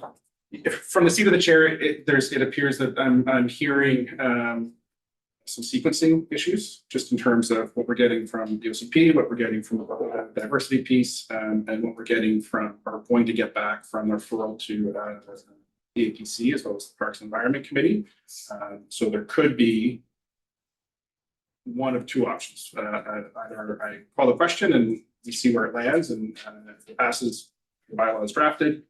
Fails, then it's going to come back to us. Point at the referrals coming back to us, or council can be explicit about that and say that we'd like to consider a motion to begin drafting the bylaw at the point of having those committee referrals back and having our next committee of the whole, which is next week, where we receive some of this information. I would suggest we vote. Okay, then I will call the question. All in favor of the motion that council directs staff to prepare a bylaw, raise their hand and say aye. All opposed, raise your hand, say nay. Nay. Nay. And that motion is defeated with Councillor Morse and Councillor Saunders in favor. Moving on to 7.2, 1639 and 1658 Mount Gardner Road rezoning application. We have our own planner back with us again, and I think for just a high level, and you can see the conversation that's generated as a result. Councillor Vincent. Yeah, for the person in the public following along, clarification, are those adjacent as well? Through the chair, with this next application, Mount Gardner Road, yes, a little bit different. It's an odd thing, like they're legally one property, but they're separated by a road. Is that similar then to Collins Road? Where we had a similar one, they were on both sides of the road, had two different addresses, but were legally one parcel? That, I'm not familiar with that, but that sounds exactly very similar. Thank you, Chair. Thank you, Mayor and Council. So this report is to introduce a rezoning application for 1658 and 1639 Mount Gardner Road. So the two are legally tied parcels, even though they're physically separated by Mount Gardner Road. So the residence at 1658 Mount Gardner is the principal residence, while there's a residence on 1639 Mount Gardner that's considered the detached secondary suite. The property owner who lives in a dwelling at 1658 Mount Gardner Road, the smaller area, wishes to sell the much larger property at 1639 Mount Gardner while continuing to live in a residence. The owner explains in rationale that since her husband's passing in 2019, the maintenance of the property has been too large an undertaking, and she wishes to sell off the larger portion. So under the current zoning, that smaller part, that 1658 Mount Gardner, cannot be subdivided, as that lot alone will not comply with the minimum lot size under the SR2 zoning. So this rezoning application was submitted to alter that minimum lot size applicable to 1658 Mount Gardner Road in order to separate those properties and sell them as separate legal entities. They're under separate zonings, so we'll only need to rezone. There's just that, as I said, that smaller portion. Development implications are just that detached secondary suite on the larger parcel, 1639 Mount Gardner, that would become principal residence and would allow the construction of another attached or detached secondary suite on the property. So this would be true as well for the other parcel, if not for the fact that it's already the lot coverage max, smaller lot. In terms of the nature takes half guideline under the conservation development policy, the applicant stated she's aware of that and is willing to dedicate that to municipality. Nothing shown on that on the site plan currently, but currently having Michele Florio with Madison Consultants prepare a assessment report on the environmental sensitivities of the property. And just upon referral, the manager of environment and parks planning noted that in regard to a potential trail linkage, there are no trails in the crown line to the south that could be directly connected to, or not without, extending trails across crown line. So at the moment, she's just hoping that we would get a trail right of way to just reserve that right to install it at a later date. So ultimately, the proposed rezoning is simple in concept, considering the properties are already physically separate, and the proposal is simply to legally sever them. In the process, however, the municipality stands to gain a trail connection and to restrict further development in an area that has a longstanding rural character and that residents in that area generally seek to preserve. So staff's recommendation is for council to refer the application to the Advisory Planning Commission and the Parks, Environment and Climate Action Advisory Committee for a recommendation, and direct staff to prepare a rezoning. Thank you. Thank you, Mr. Backen. So the template of the previous rezoning established, I think what we'll do is I'll look to council for questions, and then we can put the recommendation on the floor and go from there. Any questions for the planner? Not seeing any, I'll look to council for the recommendation. Councilor Summers.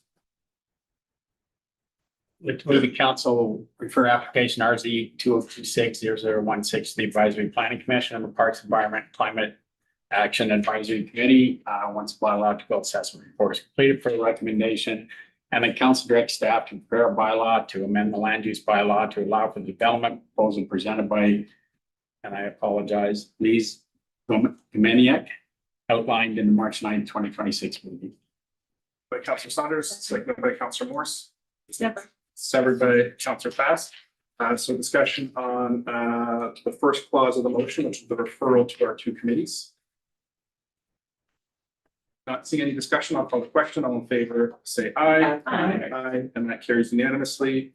And now discussion and debate on the second half of the motion that council directs staff to prepare a bylaw to amend the land use bylaw to allow for the development proposal. Same as the previous one. I think it's a good idea now to proceed linearly so that all the moving pieces can, it can be clear where they're aligning. So I'll be voting not in favor of the second motion. Councillor Saunders, Councillor Jurgensen, Councillor Lake. Through the chair, just speaking to this, and we certainly did talk about it in the previous one, but if we delay, like, are these things going to run in concert in any event? Like once the advisory planning or the various committees come back and say, here's what we think, does not starting the bylaw today slow down the process for the applicant? Or is it going to end up like the same time frame regardless, depending on?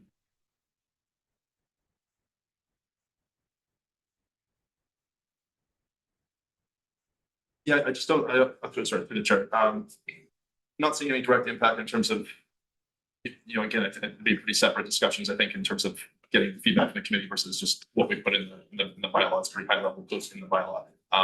Just a little bit slower for the applicants in terms of that we come back here and present on the findings from that committee, and then we have to come back with substantive time to present the first bylaw. So a couple of weeks there.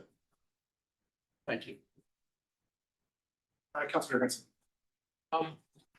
Through the chair to the planner, is that road a municipal owned road? I would assume so. Through the chair. I believe that's correct. It looks a little funny on our map, but yeah, clicking on Google Maps, like normally if it was private easement or something, it would tell me that. And so, yeah, it doesn't, it's bordered off, unlike most of the public roads, but yeah, from everything I can see, all records, it appears to be a public road. Interesting. I mean, because it is a public road, but not something the applicant can really do something about moving it off their land. So severing it makes sense to me because on two sides of a road.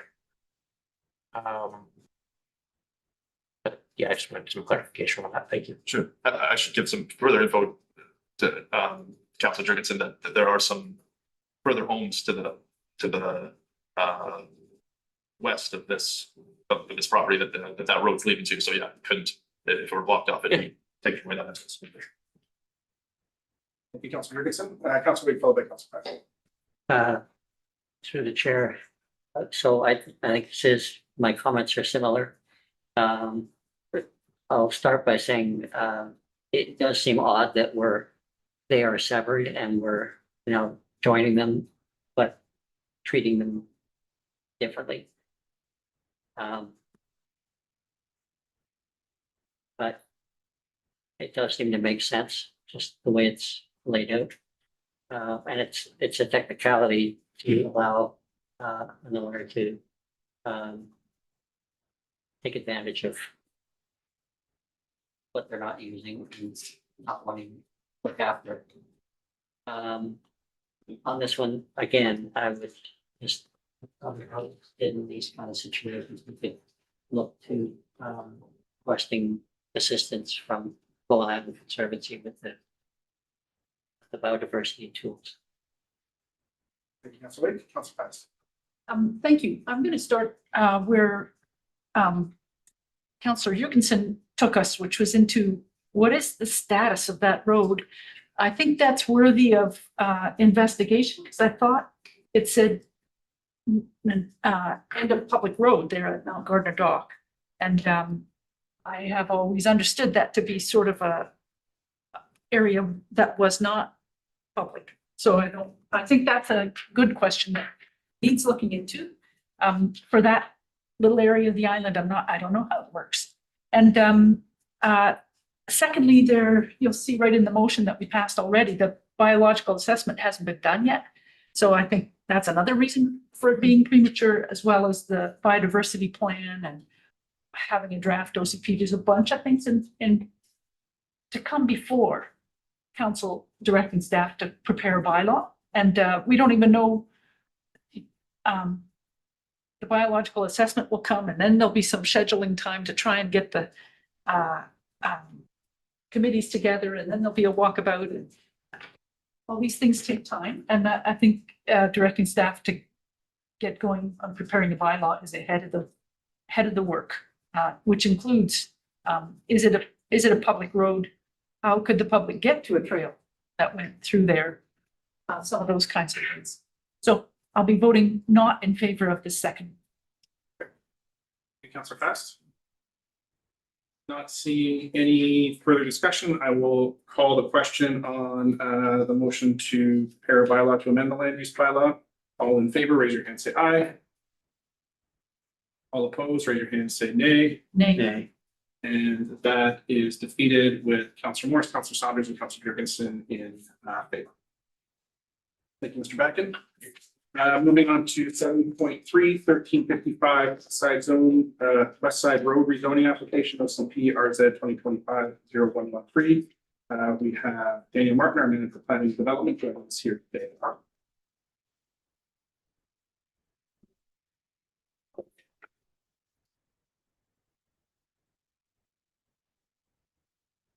Thank you, Mr. Mayor, and I'll just look to see if you want a presentation for this application. This one, let's see. This is in front of us and it includes an OCP amendment. So let's have the full presentation.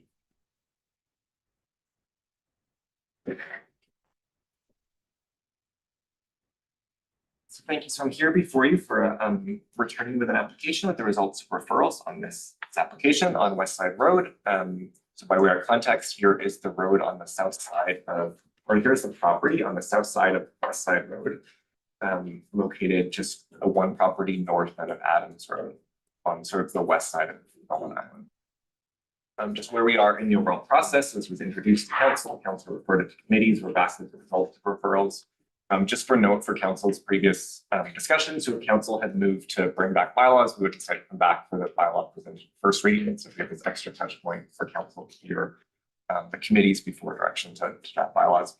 And then you can see just how the process, a typical process would then play out in terms of bylaw presented for first reading, referred to Island Trust committees, back for second reading for public hearing, third reading back to Island Trust for approval and then adoption.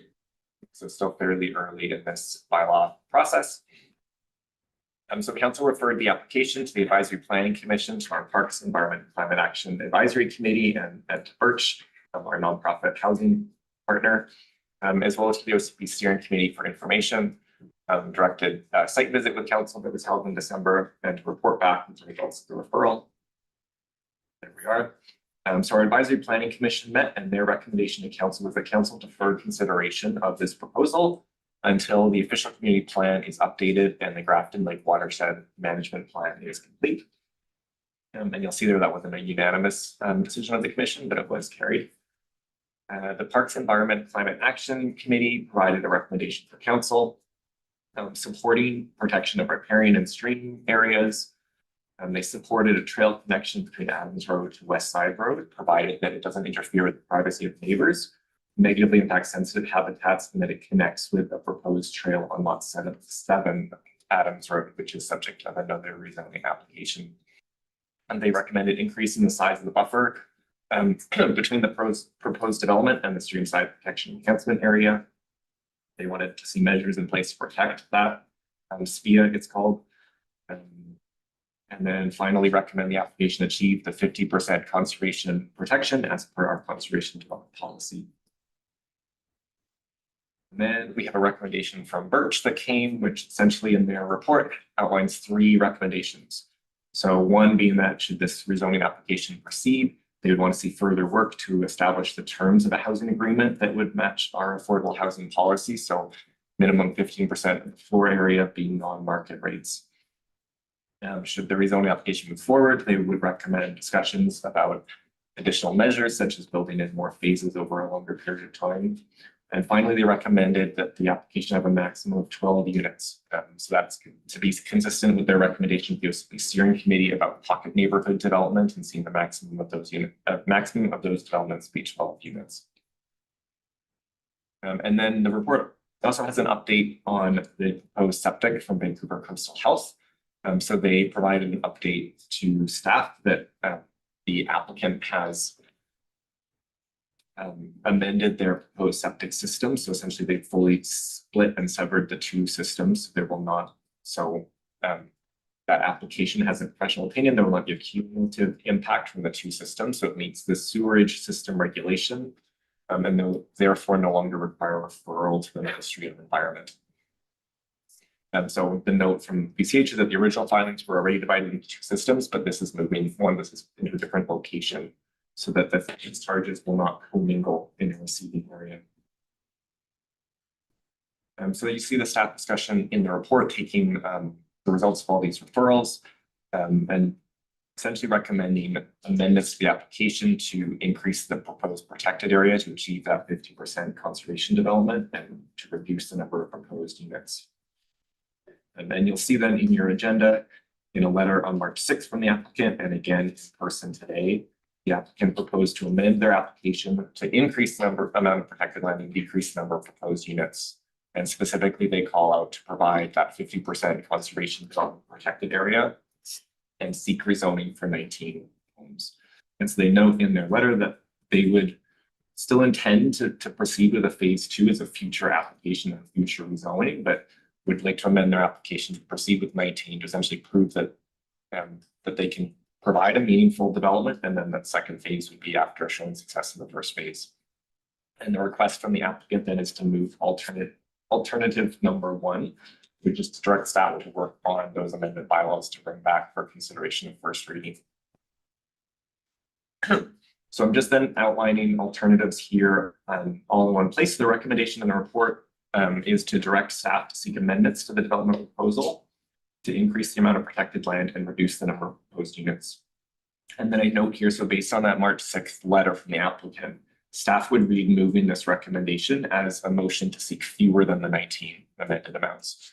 Whereas to move that amended amount, I would say to council proceed with alternative number 1, which is to direct staff to prepare bylaws to amend the OCP and land use bylaw to allow the development proposal as amended in the March 6, 2026 letter from the applicant and return with bylaws for consideration of first reading. So that would be to bring back those bylaws to allow the 19 units that are proposed in that amendment.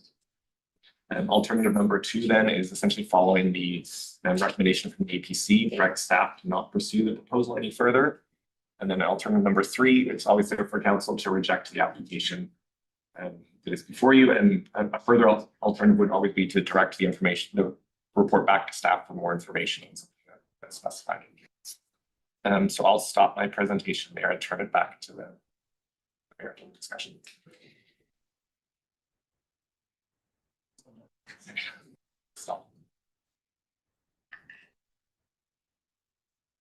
I will look to council for questions, comments, considerations. Yes, Councillor Fast. Thank you. And maybe I missed because I've read this report over several days. But we've heard concerns about water availability, and I don't see it reflected in the recommendations. Who decides on how much, whether there's enough water of the right quality and quantity, and when would we be receiving that info? Sure. So I didn't have it in my report or in the presentation because essentially the story of water, I think, hasn't changed since the introduction before council. So at that time, I noted that the applicant has hired a water engineer, hydrological engineer, and they provided their essentially letter of engagement at that introduction.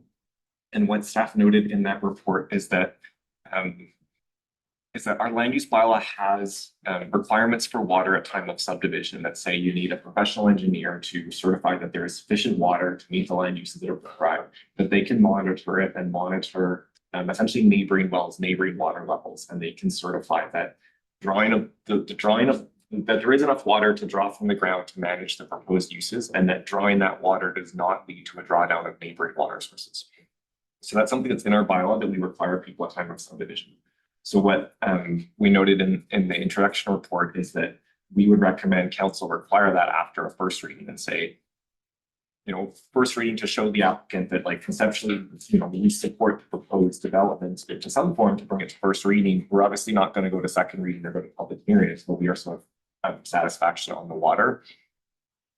So the staff recommendation at that point was that after first reading, you would require that report to be completed before proceeding to any second reading or public hearing. It would of course be like council discretion to say, well, we want it right at the start, initially we want it. It's often discussion sort of with the applicant to know, okay, at what level does council say, yes, we are interested in this application in some form? So go spend more money on the reports before we move forward. So council said, well, we don't want to, regardless of the water, we're not interested in the application. We wouldn't require the report to start, but so that's why in the introduction report, we said after first reading seemed like an appropriate time to say, conceptually, you have the right professionals on board to provide the report, and after first reading, you'll have to provide that report. And then everyone's clear that if you can't prove the water to meet those levels in our land use bylaw, well, we're not gonna move forward with the application. Just some of the letters, and including the letter that, goes through the report, the water report that was submitted, and pointed out that the existing well, is not included in the professional report that the proponent provided. I'm wondering, is that something that you can corroborate? Did you look at that?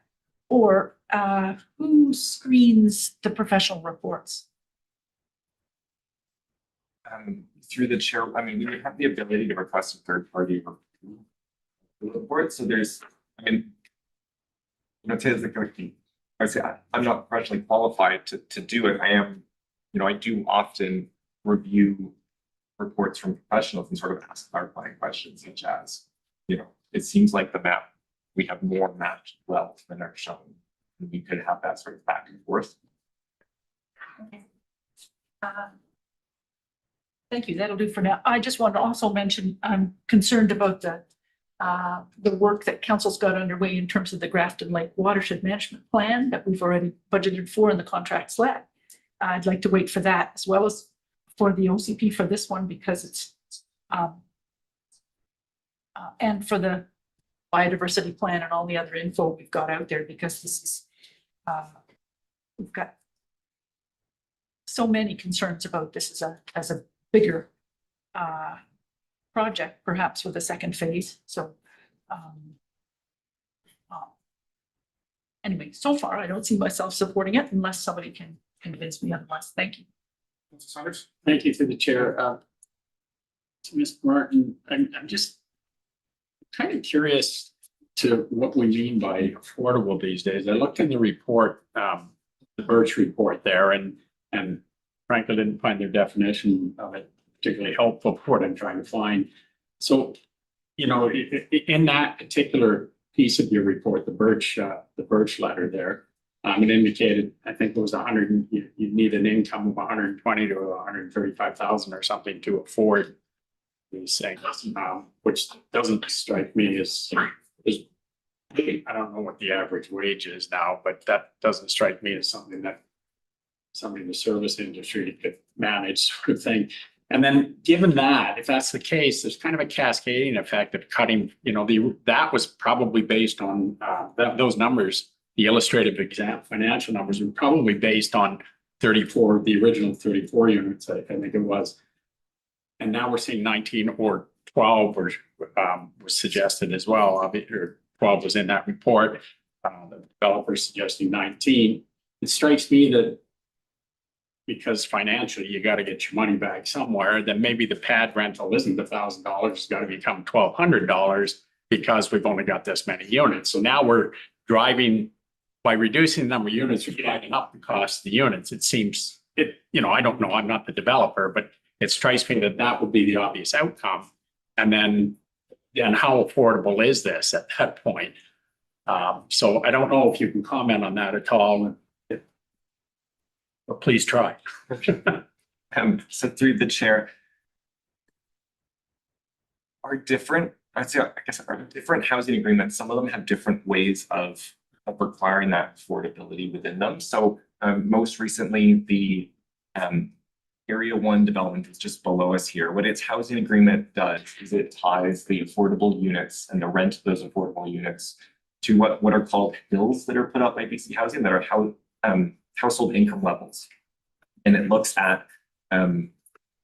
household, like income levels across Metro Vancouver essentially, and it sets the maximum rent that you can pay as a percentage of that income level.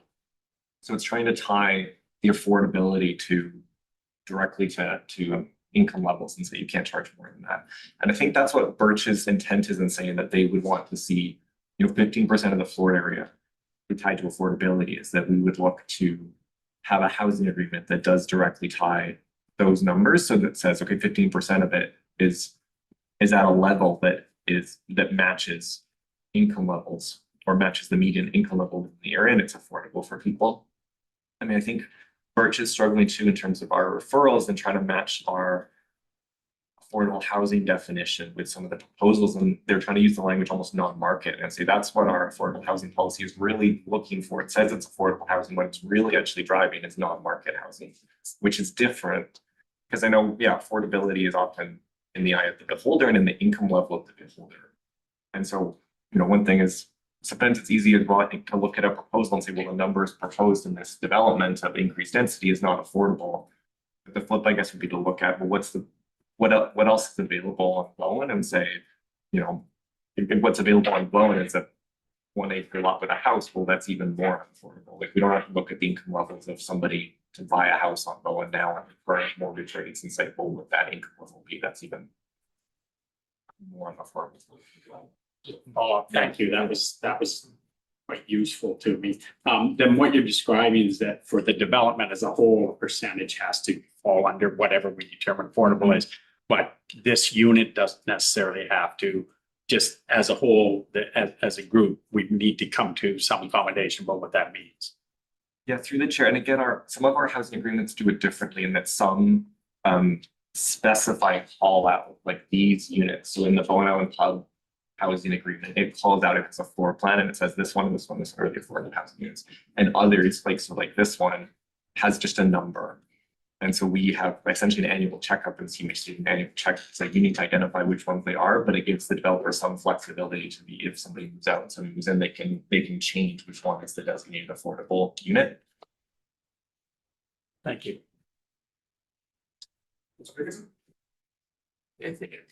Thank you, Chair. Through the chair of the planner, I think like when it comes to affordability, like it feels like an ever moving target. I mean, there's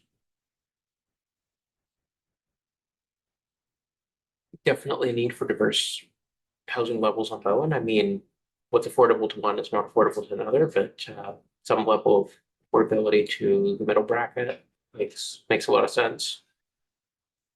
I mean, I'm definitely not in it. I have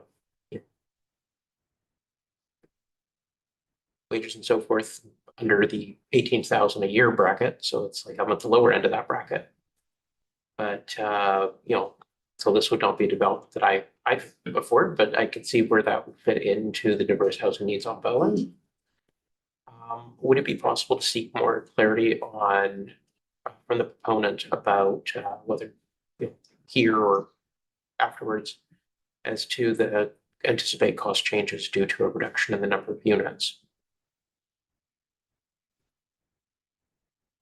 Through the chair, I think it would be if we come back with a amended proposal to have some update on what effect that would have. On the proposed costs, I guess that's it. Thank you. And my second question, this is to the chair, is a process question. We just had the inaugural meeting of the Accessibility Advisory Committee, this round of it last week. They did their first proposal with looking at Seymour Bay Landing. It wasn't available for us to make that referral for this one to that committee at the time when it was referred out to the other committees. I'm wondering where in the process that we could make that referral in concert with this, not to slow anything down, but in concert with all these other moving pieces to make sure that committee gets a shot at it. I think it could be tacked on to any motion in particular, and I know there's several threads of possibility here, so I'll keep that in mind. Thank you.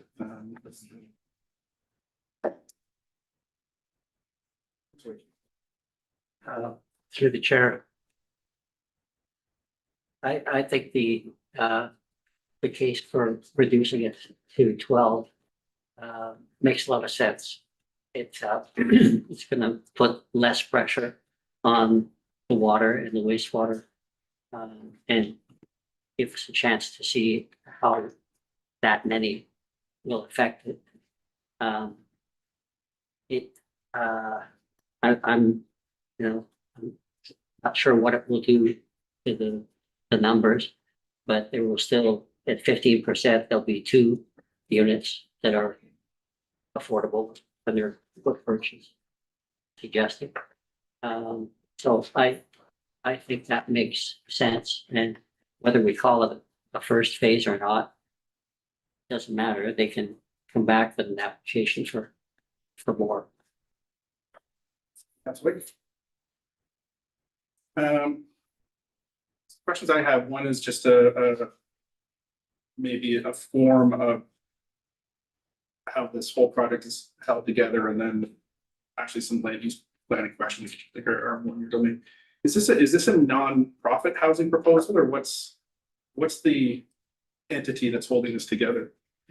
To the chair, it's not a nonprofit. The project is, or the property is owned by a private company. And then do you have a sense, I know that rental units, renters have certain, there's tenant protections and everything like that. This seems like an interesting model to pursue. It's rent the pad and bring your own structure with it. Is it considered a rental, or is it considered ownership, and what sort of protections do tenants have in this respect or this project? I think in answer to that, I don't know if I can confidently answer. I can follow up in that. Okay. That would be something that I'd love to have answered. Just if a resident's going to drop a building there, but they don't own the land underneath it. I think there's a open question there. The other questions I have are around the land use planning piece. So I saw the proposed site plan. It looks like there's some rental units there and things like that going on already. Can you walk me through what's on the property already and how that conforms with the existing zoning? Sure. So in the application, the applicant noted that there are 4 dwelling units that are occupied currently on the property. So that exceeds the current zoning. We're obviously built at some point without permits. I know in reviewing the application, I think there was a barn that was built at some point, and then it was subsequently converted to dwelling units. At some point, prior to the purchase of the property by the current applicant. So it does not conform to zoning and doesn't appear to be an existing non-conforming use.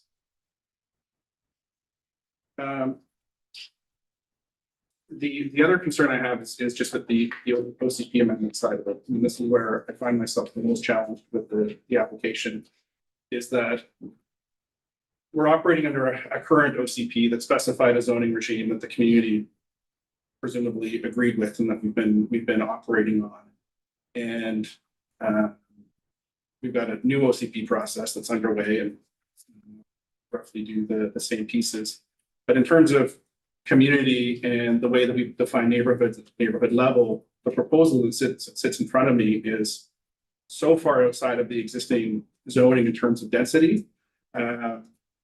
And based on the letter that we have from neighbors within 500 meters, isn't supported by the neighborhood generally, that it makes it difficult to say that this rezoning would be in alignment with the character of the community, in alignment with what the neighbors community wanted based on the original OCP.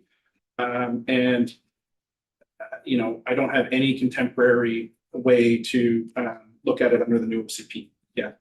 And that's where I think I would concur with the recommendation from the APC, which says, wait until we have a new OCP. And then in addition, given that what I'm reading in the report, and I understand that the units are shifting right now, we've heard 34, we've heard 19, we've heard 12, but when I look at the hydrology report that says that, there could be 2 septic systems that in total have a capacity of 34,000 liters a day that go into one of the most sensitive parts of the Grafton Lake watershed. and that the industry standard that it's referring to academically in that report dates back to 1979. I have some real questions about what sewerage looks like in there and what the impact on the watershed is. So as written, it's not a project that I can support, just in good conscience with what the neighborhood has told us, with what's in the existing community plan and what might be coming in the new official community plan, as well as some outstanding technical questions about the impacts of sewerage and water use from what we've heard from the neighbors today. Because the rezoning, it's not just a simple subdivision, it's asking for like a massive increase in density on a property that's already been built out close to its limit at this point. Councillor Fast had a hand up first, followed by Councillor Saunders. I was going to move the alternative number 2 on the screen, which is until the official community plan is updated, but if there's more questions, I can wait. We'll go through a speaking list. So Councillor Saunders, Councillor Wake, Councillor Morris, and then we'll come back to you for a motion. Councillor Fast. Thank you, through the chair. Just 2 comments here. One is that, well, I'm absolutely sympathetic to the comments that were heard around this table and the very, you know, in particular, that this is a massive change. And the water concerns, it's like those are absolutely true and need to be addressed at one point or another. I do want to comment that our strategic plan says we're going to try and get more affordable housing. This is one of the absolutely concrete efforts to do so, and I think we need to be cognizant of that. The other thing is that we're getting to the point, and we're, you know, what, 6-7 months away from election as well, and we're 1 day to 4 months to 6 months, I don't know, away from a new OCP and everything. And it feels to me like we're starting to just defer things and waiting to see what comes next in terms of policy OCP. You know, we've done it 3 times today already. So I don't know how effective we can be if we keep putting things off. And I'm not speaking specifically to this application. I mean, just in general, if we start going, well, you know, things are going to change, we don't know how they're going to change necessarily. And things that incumbent on us to not just keep putting things off in the event there might be change. Anyway, just general comments. Thank you. Councillor Saunders, Councillor Wake. With respect to your earlier questions, this is not affordable housing. This is market housing. And affordable housing, in my definition, the general definition, is non-market housing, where the price is controlled over time. So it stays affordable in relative terms over time. The model of a rented pad in an owned building is a model that is out there. The Capilano Mobile Home Park would be or modular home park would be an example. So for the 2, if it went 12 units, the 2 units that are have a housing agreement,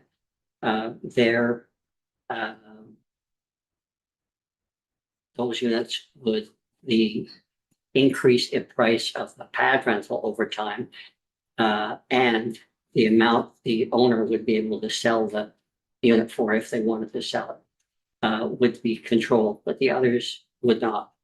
And so it is an ownership model in the sense that they have something that they can still sell. And they can, well, for the other 10, they'll be able to sell it for whatever they can get from the market. But the operator will be able to charge whatever they want for the pad over time.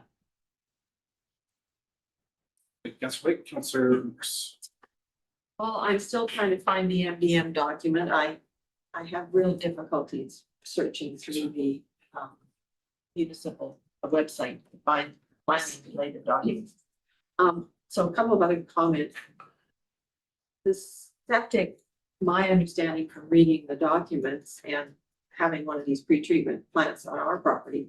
It's a type 2 treatment plant, so it's not gonna be just your septic holding tank and out into a septic field.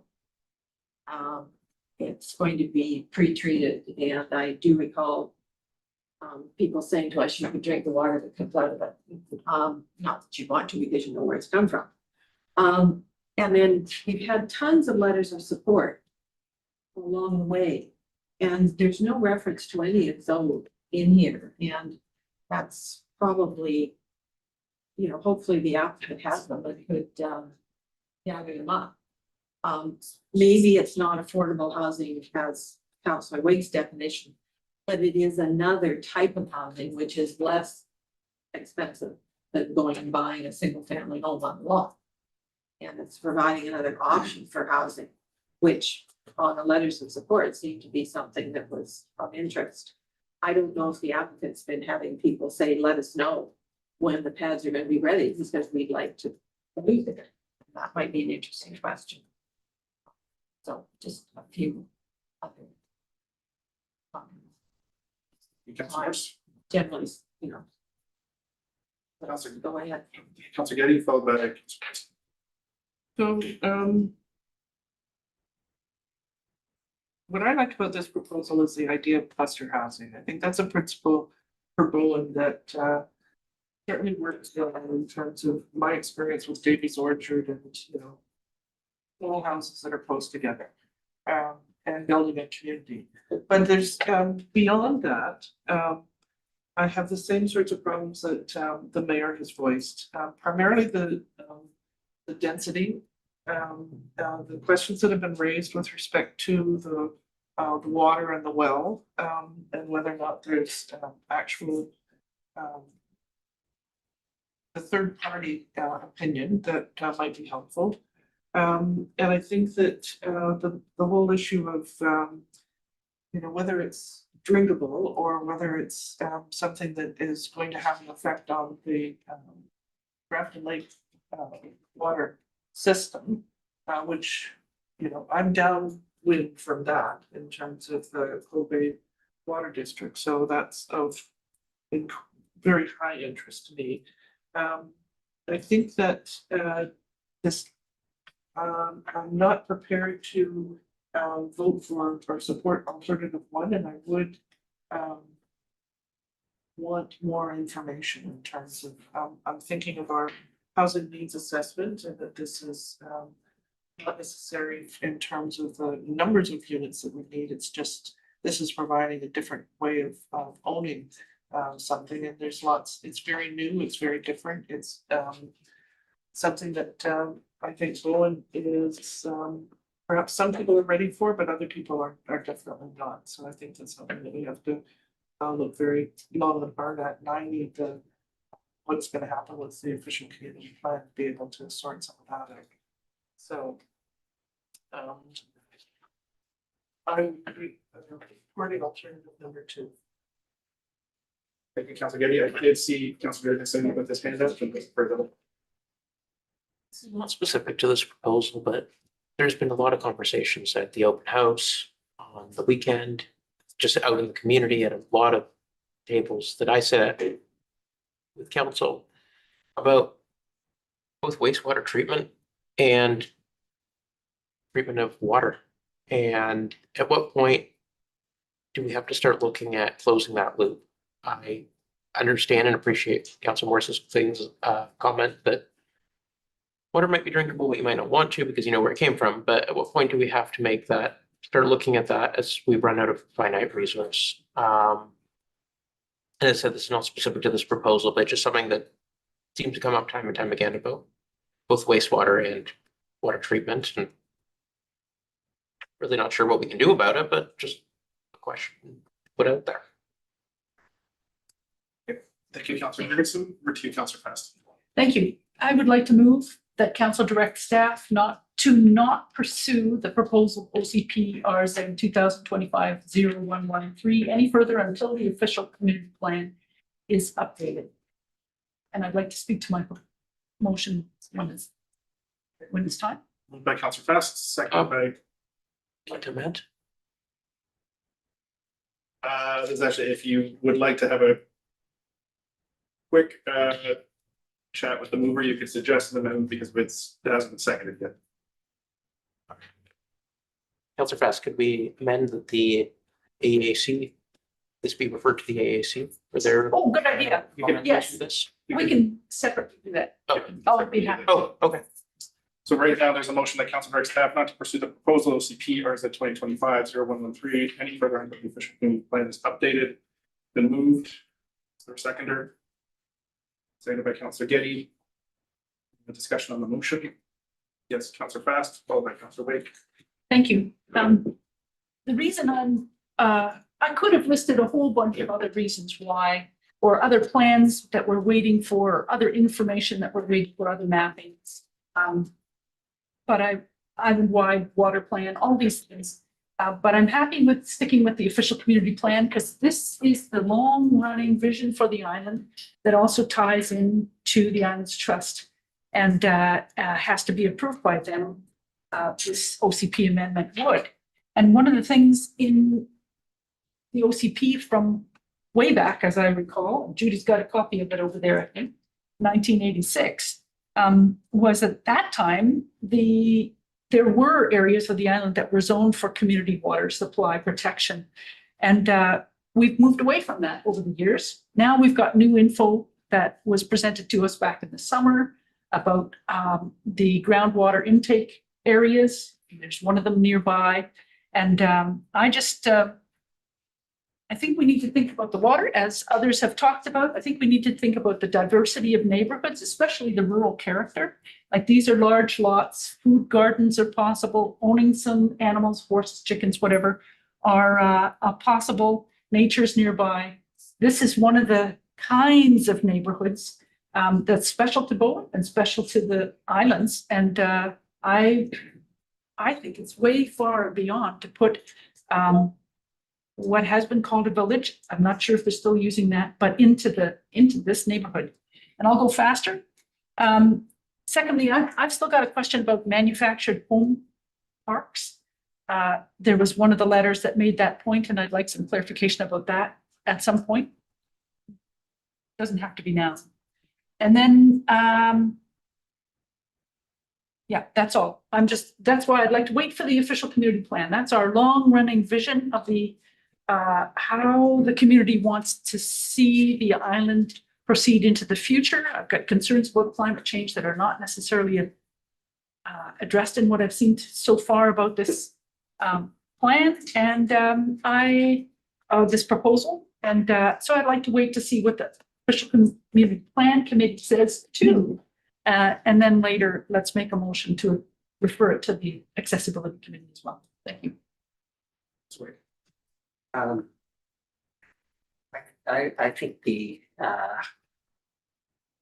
decision of what's going to happen here, I don't think needs to wait for the OCP. So I would recommend we go with the recommendation in the report first one. And I think to wait when actually, I don't think it's the OCP that's going to tell us what to do with this. I think all the issues that we're talking about today are present now, and we're asking for, reports and assessments on water, on wastewater. And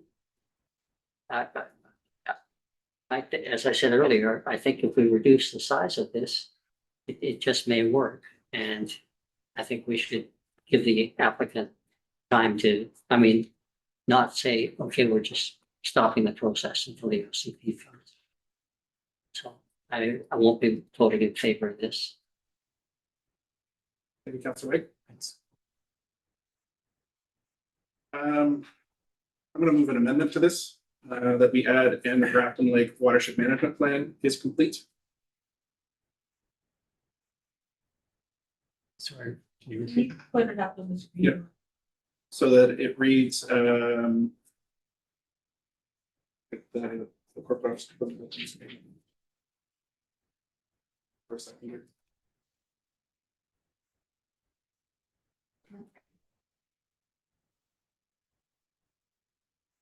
that reads that council directs staff not pursue the proposal, OCPRZ 2025-0113 any further until the official community plan is updated and the Grafton Lake watershed management plan is complete.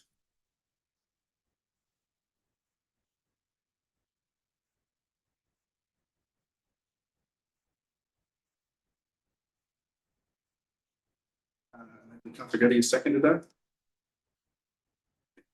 Just to speak to the amendment, I believe this is a key part of the amendment. I am very sensitive to the report that we've had previously from Dr. Peter Ross, as well as the presentations from Bob Turner and Rosemary Knight, that this property is situated right in one of the most sensitive areas of the watershed. And there is a significant amount of development going on already with the Grafton Lake projects, as well as something like this, that it feels, given the results of the quantitative current results of what's happening in the watershed, that we need to be very, very careful about the density that we're increasing in there. I am sympathetic to Councillor Saunders and Councillor Wake's comments here as well. And you know, one is that yes, there is a desire to move things through quickly at times, but the wheels of government grind slowly, and sometimes that's for a reason. You know, I think there's a balance here between what might be needed in the community in terms of affordable housing, as well as what's happening in the local communities of our neighborhoods. And I haven't seen that support for this level of density increase from the neighborhood, given the letter that we've received from many neighbors that are within a 500-meter radius of this property. And we have those properties based on the existing neighborhood character that they've sought and already had. So given that this includes an OCP amendment, I believe that the proponent should be discussing with the community at large, especially now that there is the hydrology reports, that there is an OCP amendment plan going on, that perhaps this is spoken about in the OCP steering committee as a test case in how to handle these projects. But given all of the tensions that we have in the community right now, I think this deserves a slower look, either as a template or a model or an outlier that needs to be considered by the whole community, both at the hyper-local neighborhood level as well as the whole. With that, discussions on the amendment to include the Grafton Lake Watershed Management Plan. Yes, Councilor Best. I support this. This is an obvious one, and that's what I was trying to speak to in my brief comments earlier about the groundwater intake area. And I think we need to think about water not just for the humans, but also for whole healthy ecosystems and the nature that we need on the island and the nature that supports us, and that we need to protect water, healthy waters for nature as well as for people. And that leads to less wildfire risk and all kinds of other things as well. So anyway, I support that. It's a good idea. I'm not gonna fight this. I just think the whole question of the scale of this is sort of paramount. And I'm not sure if it's gonna fly at all at 12 units. And I think it would be good if we got to that part of the decision, or at least approach the applicant with that. But this is gonna delay it, that's gonna delay, so. If not seeing any further debate on the amendment, I will call the question just on the amendment, not on the main motion, which will come back. All in favor of the amendment, raise your hand, say aye. Aye. Aye. All opposed, raise your hand, say nay. Nay. That carries with Councillor Morris and Councillor Saunders in opposition. So we are back to the main motion that council directs staff to not pursue the proposal any further until the OCP is updated. Grafton Lake Watershed Management Plan is complete. Further discussion, debate on the main motion. Not seeing any, I'll call the question. All in favor of the main motion, raise your hand, say aye. Aye. Aye. All opposed, raise your hand, say nay. Nay. And so that carries with Councillor Saunders, Councillor Morris, and Councillor Jurgensen in opposition. Thank you, Mr. Martin. We'll come back to our .4, Grafton Lake. Yes. Oh, yes, and Councillor Jurgensen, a referral to the. Sustainability Advisory Committee. Part of the reason I voted in opposition is I still want to make that. Right, okay, yes, that can definitely still happen because we are still on that item on the agenda, so a motion to refer the proposal to AAC. Moved by Councillor Jurgensen, second by Councillor Fast. All in favor, raise your hand and say aye. Aye. Aye, that carries unanimously. Thank you for pointing that out, Councillor Jurgensen, I appreciate it. Thank you for taking it. Can I just make a comment? No, you cannot. The report is at the end of my letter. 7.4, Grafton Lake Development Housing Agreement. We have Martin returning to us again.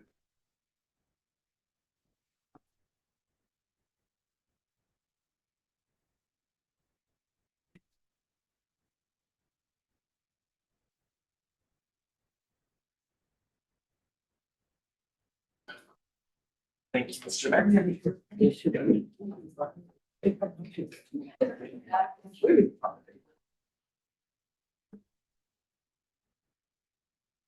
I'm returning to you with a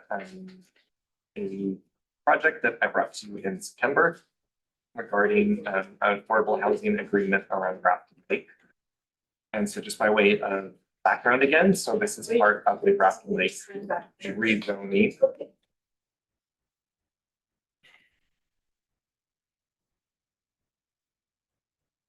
Grafton Lake rezoning that was approved in 2018. So that rezoning approved up to 165 homes and included a commitment to provide 45 units of affordable housing, which exceeded that affordable housing policy target of 15%. And so that proposal was for 10 units of affordable home ownership on the north side of Grafton Road and 35 units of affordable rental on the south side of Grafton Road. And just so the map showing sort of how that was envisioned to be laid out. So this is on the north side of Grafton Road. As the road comes in, the gray lots are a strata development that goes up the strata road. The municipal road continues to the pink being the water treatment plant. And the original proposal was that 10 units of affordable home ownership built on this ground here.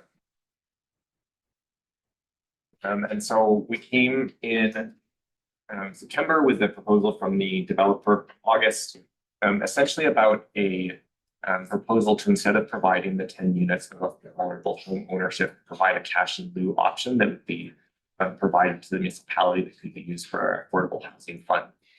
And the council received that and referred that proposal to Birch to comment on the proposal. And so Birch spent some time, we talked about it at a staff level. Birch met with the developer and discussed various benefits or alternatives or how it could be delivered. And had several board meetings on the topic and came back with a report that's in your agenda. And so they made several points. So they said the cash contribution could be leveraged towards the acquisition of affordable housing. It would meet or exceed the current obligation. That allocating the $1 million proposed in cash may result in more units delivered sooner than would occur if the developer exercised the right to delay construction of the original home indefinitely. That this approach reduces delivery risk and avoids indefinite deferral of the community benefit. So their report had two specific recommendations. So their first recommendation was to accept the $1 million cash in lieu contribution in satisfaction of the Grafton Lake Phase 1 affordable housing obligation. They said only if there's a firm commitment on the timing of the receipt of the funds. And if there's a firm commitment that the funds will be dedicated to the acquisition and or creation of affordable housing. And their second recommendation is more policy oriented and about things that came up during the course of their review of the referral.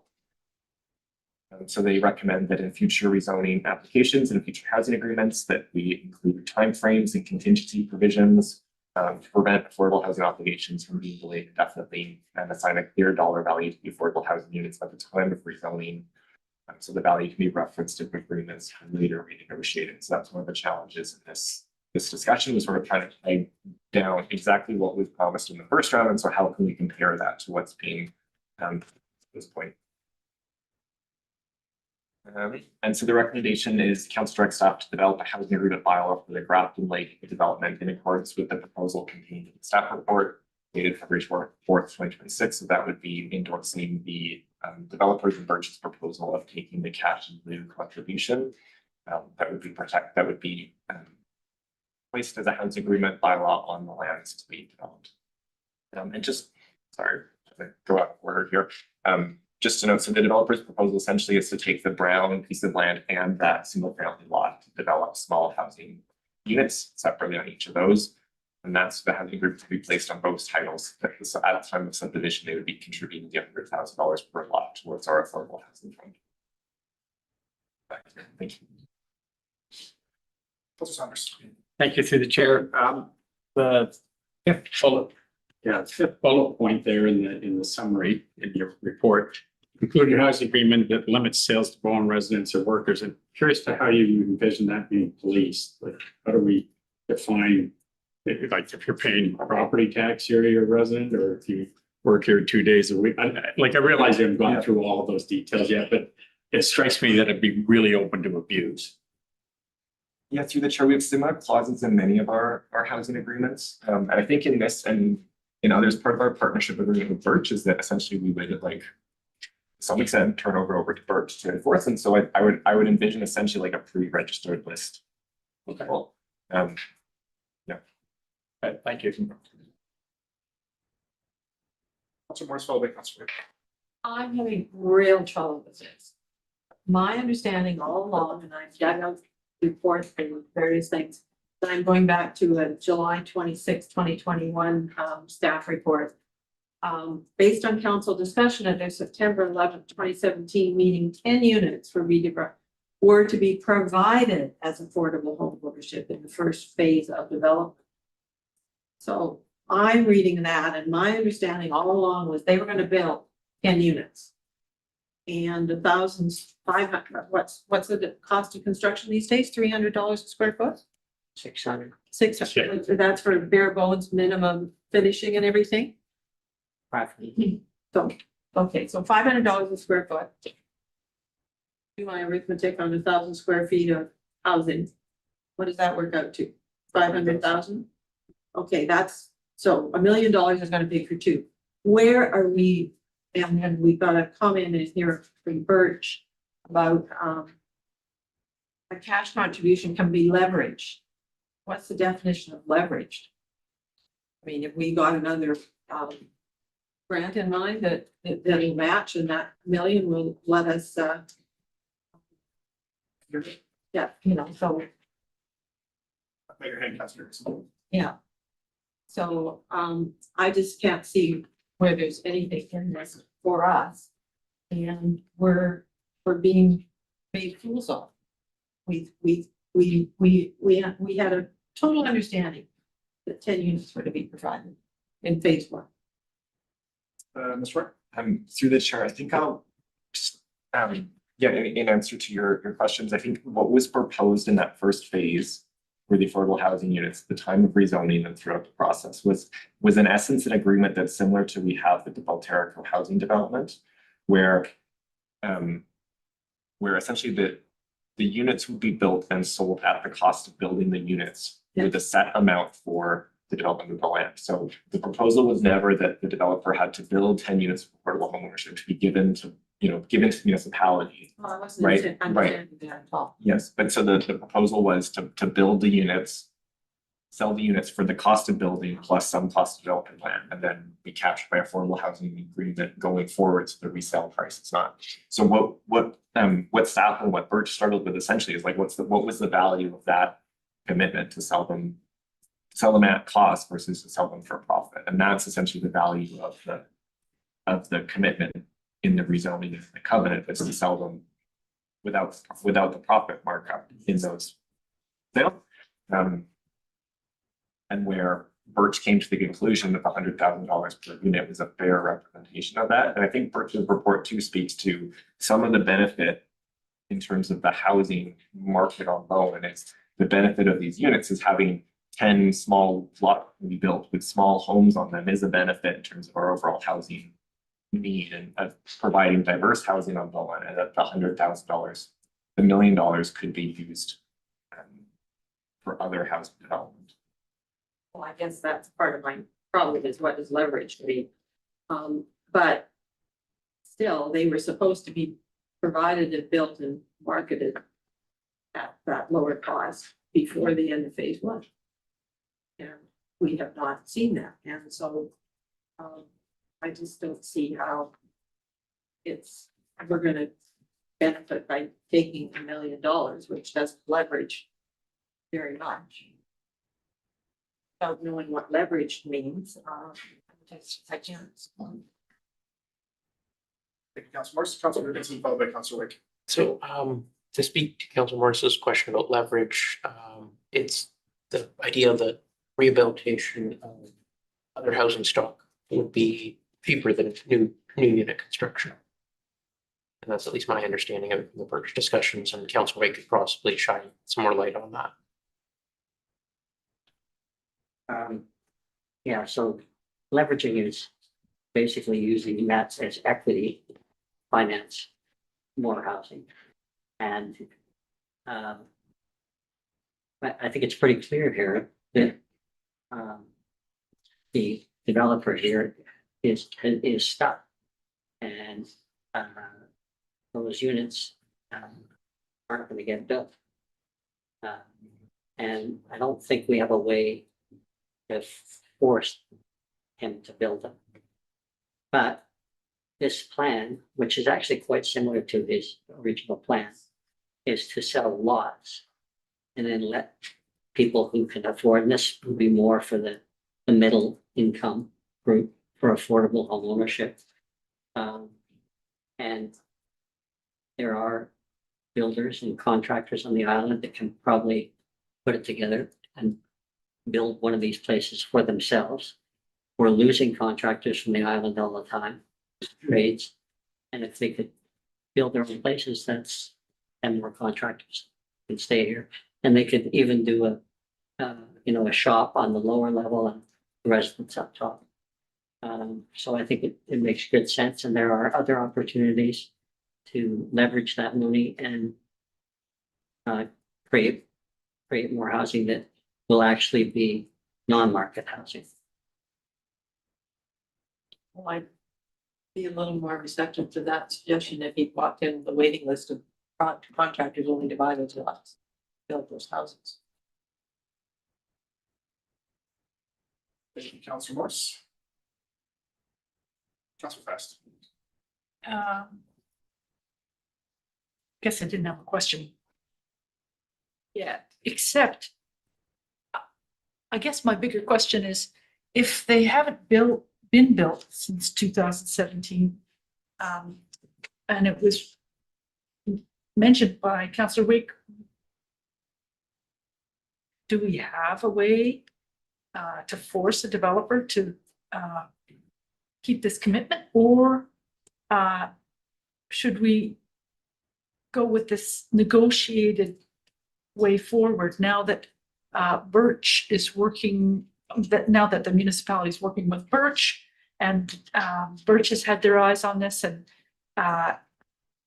we've got some other housing projects that are municipal adjacent that we have been helping, like the lot one down behind the RCMP and the health center and the seniors affordable housing. It seems to me those ones we've been helping because we've been able to make a contribution.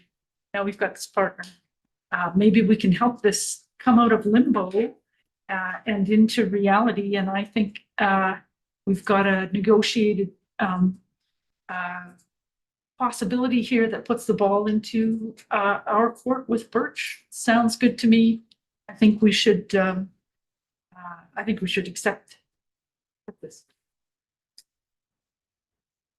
Sorry, that wasn't a question for a second. I heard a couple of questions there. One was really around the ability for the municipality to enforce the initial terms of the agreement.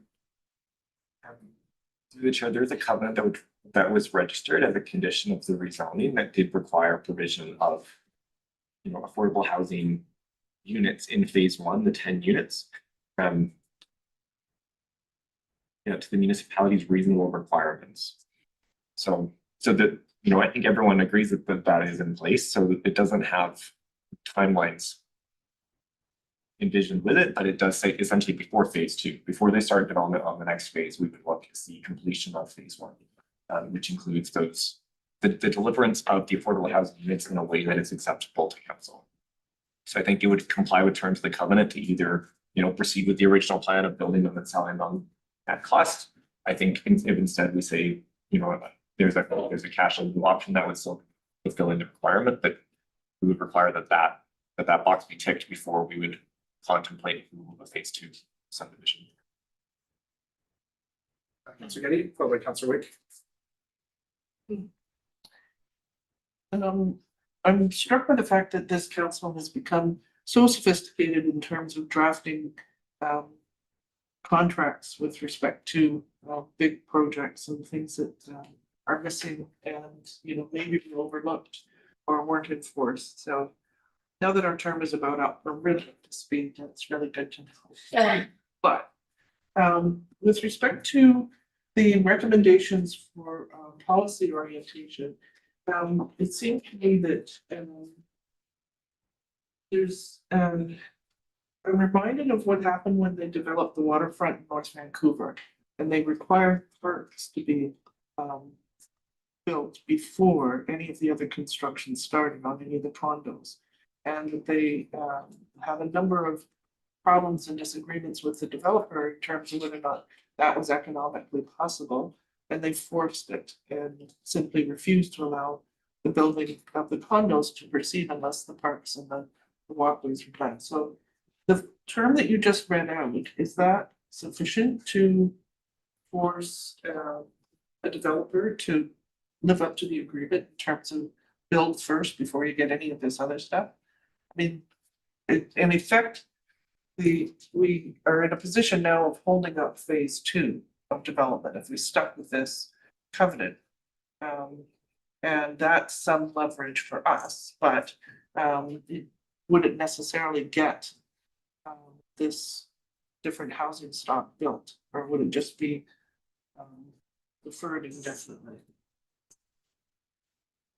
Sure, like the developer is not actively seeking phase two at this time, partly because there's still uncertainty around the Kobe treatment plant, and just general market conditions, I think, so cost of construction compared to, market viability of the sales. They're not looking to do that. What they're looking for essentially is agreement and clarity on moving this forward. Yeah, so looking at this time to make sure that all the ducks are in a row, so when they do want to proceed with phase two, that this isn't a holdup, that some agreement has been reached. So that they can proceed without fear of delay. And in terms of is that sufficient for us to hold it up? I mean, I think we've been very clear throughout that that's our understanding of what this covenant is and what the agreement was at time of rezoning, that phase one be completed, including provision of the affordable housing before we get on to phase two. And we would think that that's a strong position and defensible in the covenant. So if we in effect remove this covenant, then we open up this area, the pink to the brown, for small lots that can be sold. And do they require the propane water? Or is there sufficient? Are they already theoretically hooked up? Yes, they'd be on the Kobe system. So I'm just reading through my notes here again. Okay, so there's a statement here that says Birch agrees with the proponent's assessment. Where do we see a copy of the proponent's assessment? And then it goes on to say delivery of the affordable home ownership is no longer economically feasible under current conditions. Well, if that sort of means he's run out of money, then why did they do all the clearing and the getting ready for phase two? Well, if he hasn't managed his money properly, that's not our problem. Try and not cast aspersions on members of the community. Won't look to planner to answer on the proponent's behalf if there's anything pertinent there. No, I think I'll just say through the chair that this isn't about developers' ability to deliver the units. More, it's about the price point at which they would be delivered.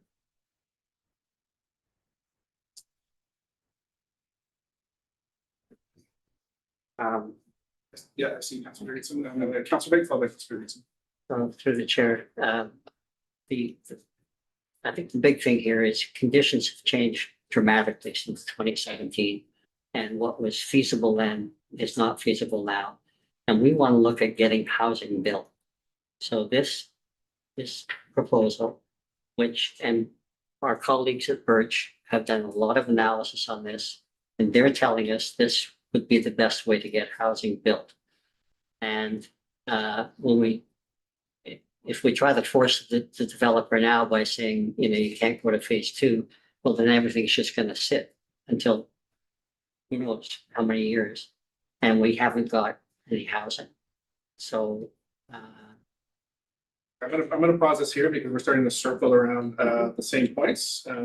So Councilor Jurgensen, you're in the speaking order. Everybody has had the opportunity to have a first round. I'm gonna look for either new information or a motion at this point. One is a question to the planner, and one is just to clarify my own understanding, and one is a new piece of information. Okay. And I'd look to Councilor Wake for some guidance on this. Because my understanding is that there's opportunities before Birch that would make this proposal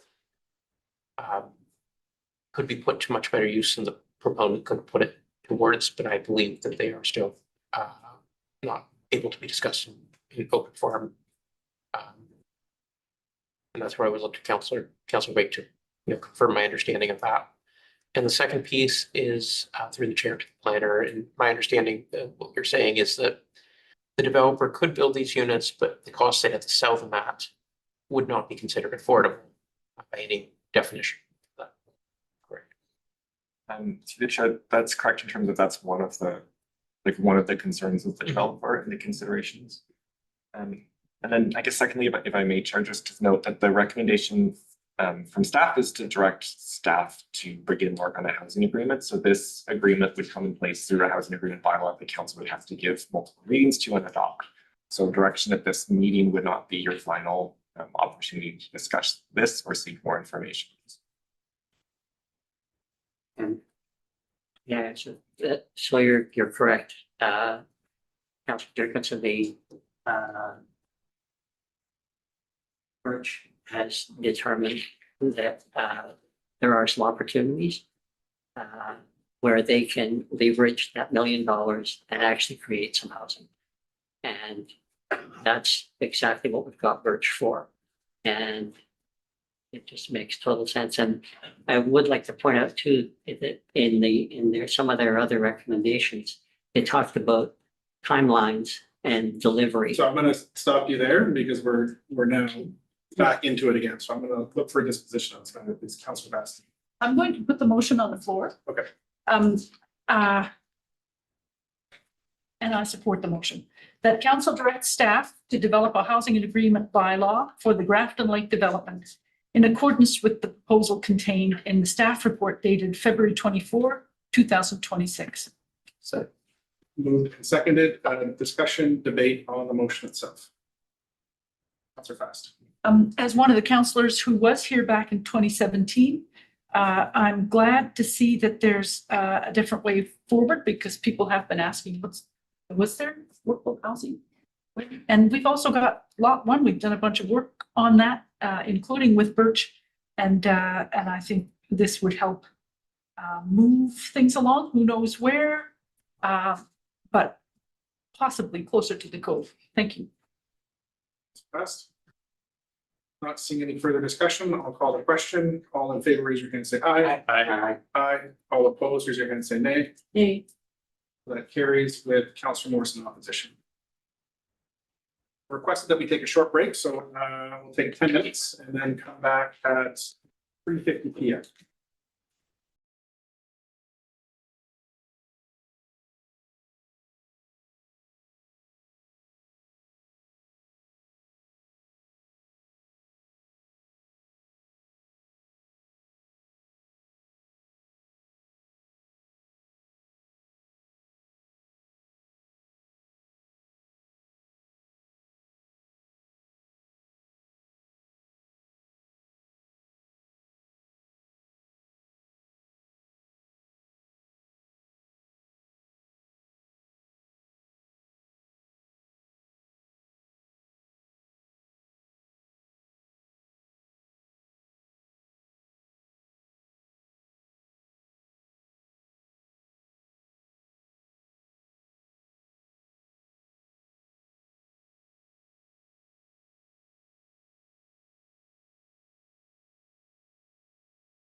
We'll reconvene our meeting and move on to staff reports 8.1, Bowen Island Museum and Archives core funding agreement.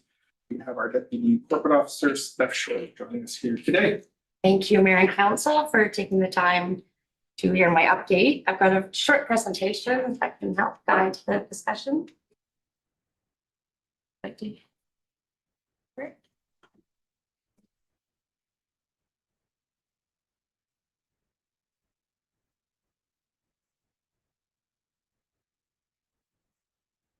Okay, so on January 26th, Council directed staff to meet with the Museum and Archives and their Heritage Committee representative to discuss a new agreement. Part of the direction was to include two pieces of legislation of BIM regarding heritage. One is the mandate of the commission from the establishment bylaw that was repealed. And the other is to ensure that the council adopted heritage strategic plan was included in the agreement. Staff on February 25th met with Museum and Archives representative with board chair Rob Forbes and Heritage Committee Chair Peter Vaseford. It was an excellent meeting. We had a draft to work with based on the old expired Museum and Archives agreement. There was some heritage stuff added, and then we had the laptops out and we all worked on it together. Everybody's very happy. I know it's been a long road. So just wanted to be sure we were all clear on that. I think council had wanted more of a robust agreement with museum itself. So that included inclusion of their mission statement. We removed a line about preserving and protecting nature pursuant to OCP. That wasn't confusing for all, so we just sort of made it, left it as a generic, follow the new OCP. Yeah, and then Schedule C is the bulk of the annual report Museum and Archives brought to council on January 9th. And it's also summarized in section 3 of the agreement. Regarding the heritage piece, we've got assurances that there will be funding allocation to specifically heritage, that they'll have their own separate little account with the Museum and Archives. That's in section 2. We have a line about council recognizing the Heritage Committee within the Museum Archives and seeking advice from them. That's in section 2. And also in Schedule A, the work plan guidelines are the Heritage Strategic Plan. That's in Schedule B. And a stipulation that the Museum and Archives include heritage-related activities when they're doing their annual report to council. So everyone's happy with those terms. Now we're just left to discuss the money. We are fairly clear on what we have for heritage. Looks like about $4,000 is in the draft budget for them. Museum and Archives requested received $33,000 in 2025 and has requested $64,000 for 2026. We have about $33,950 in the budget, so there would need to be some wiggling to come up with more than that. So that is the next decision for council. And that's it. Well, thank you through the chair, deputy corporate officer. Thank you very much for all your work on this. I know it's been a very long road and with a lot of turns and twists in it, but thank you. I did have one question about referrals to the committee. What's the difference there? Because it says asking for the recommendation versus making a referral out to the committee. Okay, so that excellent. Thank you for the chair. Thank you for the question. There, we took the section of Heritage Establishment Commission bylaw and used the language there, but we had used some of the Bowen Island Conservancy language to talk about referrals, and we also added two pieces of the same language used for the Conservancy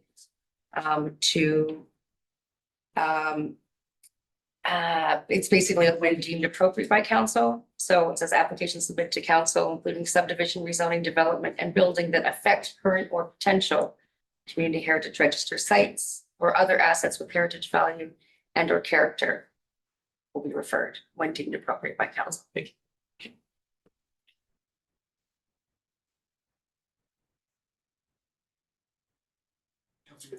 So, you just read in, will be referred as part of the language that is not in the schedule. So this has been updated. So this, from Schedule A, bullet number 3, everything on Schedule A is exactly from the, establishment bylaw. And number 3 was added, and that was part of the revision. That's, yeah. And then more conservancy language occurs in section 2.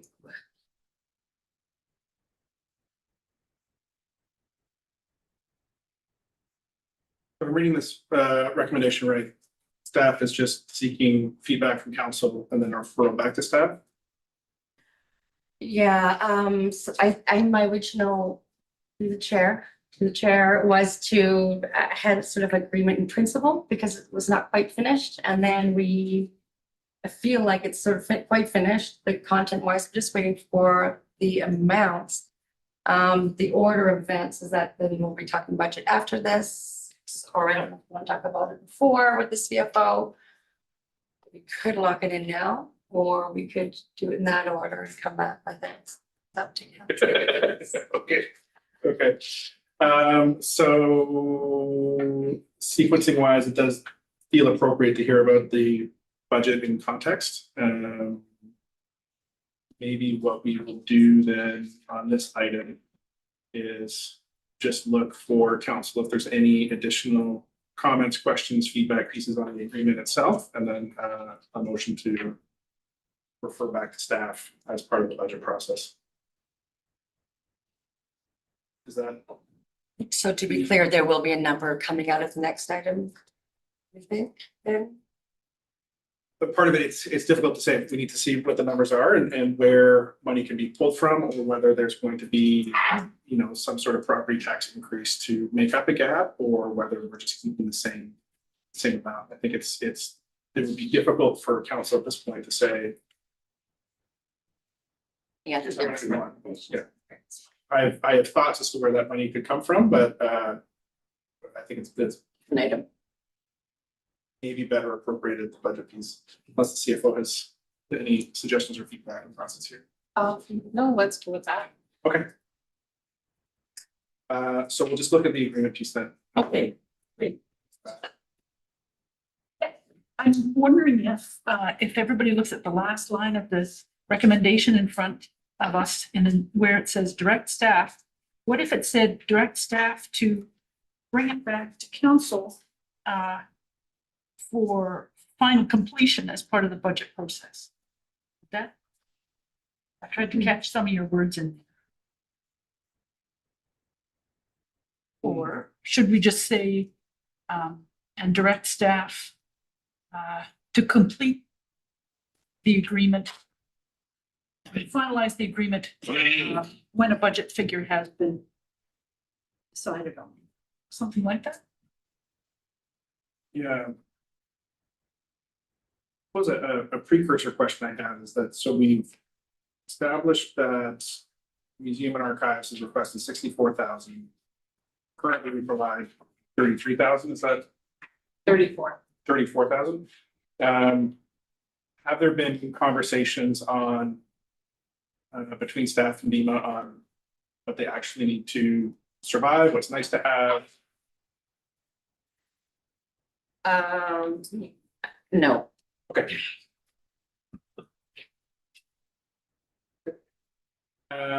Other questions, comments about the agreement before we seek to refer it back to staff for implementation of the budget? So because I think what's great here is that the agreement is structurally laid out in a way that captures everything. And I appreciate the just leaving the blanks open for like, what do you want to do question? Right? Okay, so we can get there. So maybe we'll look for Councilor Morse.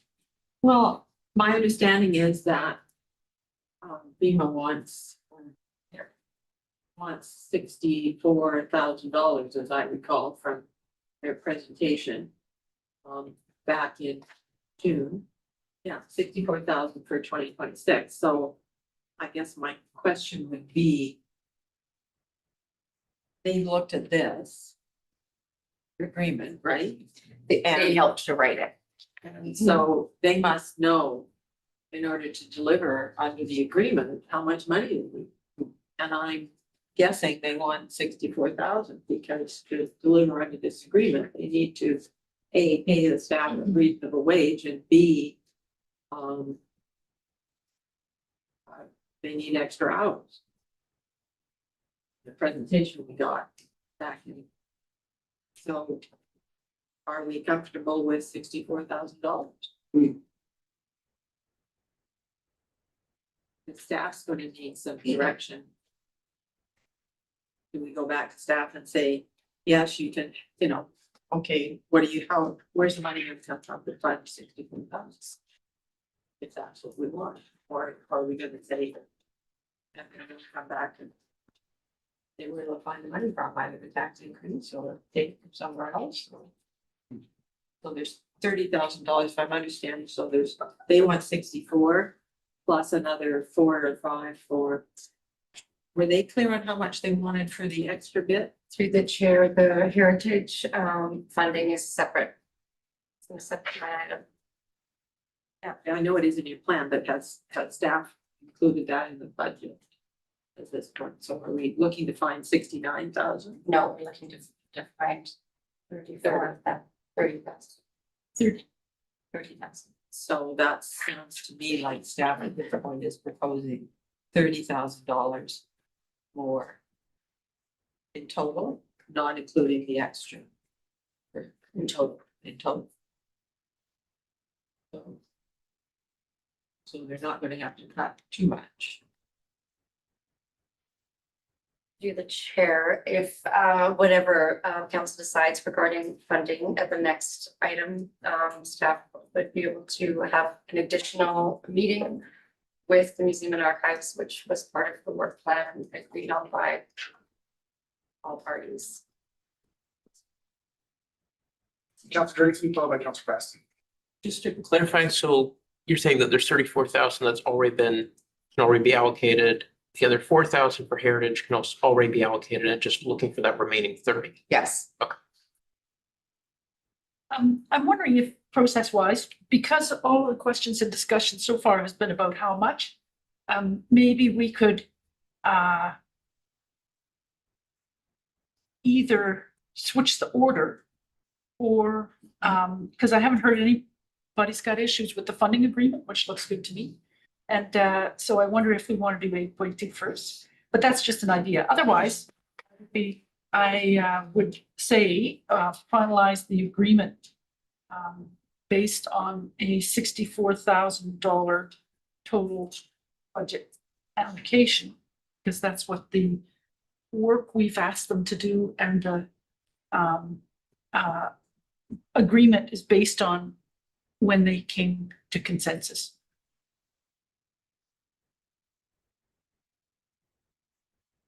To staff to see if that's. It's finance. So no. Okay, I am appreciative of the comments, and perhaps we should just. Yeah. Since Councilor Getty has a hand up, over to you, Councilor. Separate issue, one of the problems with respect to the Heritage Register was that there wasn't a system to have it noted in the planning documents or any of the mapping. So I see that the Schedule A3, what is it?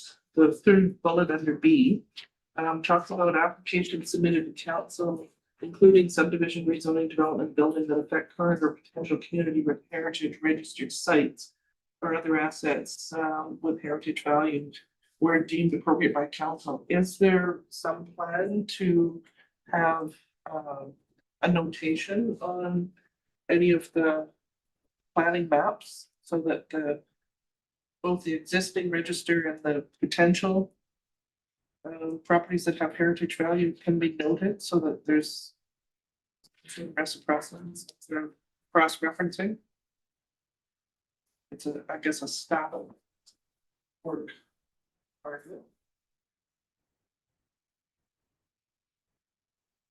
Through the chair, my understanding is that these referrals would work similarly as they do to Birch and Conservancy, and I'm not aware if there is a notation that happens in those.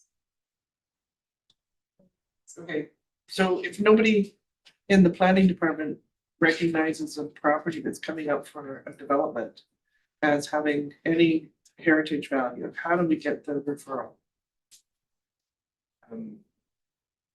Through the chair, I mean, I guess in that case, if there's no record of a heritage asset on the property, and for council would have the ability to add that referral and that recommendation. Or independently, it could be that the museum archives, is aware of the application and either writes to staff or to council to make that referral. And ultimately, it's up to council to refer as they deem appropriate. Is there a system set up so that there's some sort of a informal notation on the Muni's information? Through the chair, we have the community heritage register. And that's what we have. I know there was discussion under the heritage strategic plan of processes to essentially enlarge the community heritage register and nominate more properties to be placed on it. And that seems like an appropriate step to take place, even if part of the work of this group could be to do that, to put together the list to be, even if that's brought forward to council for consideration, the list would be flagged as like these are potential properties that could be of interest to.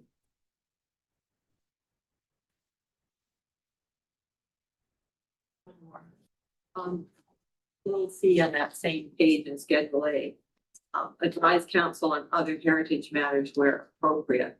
So that means that the committee could decide that it was appropriate to make comments to council on X. Which I do recall some issues before with the ABC on here, but.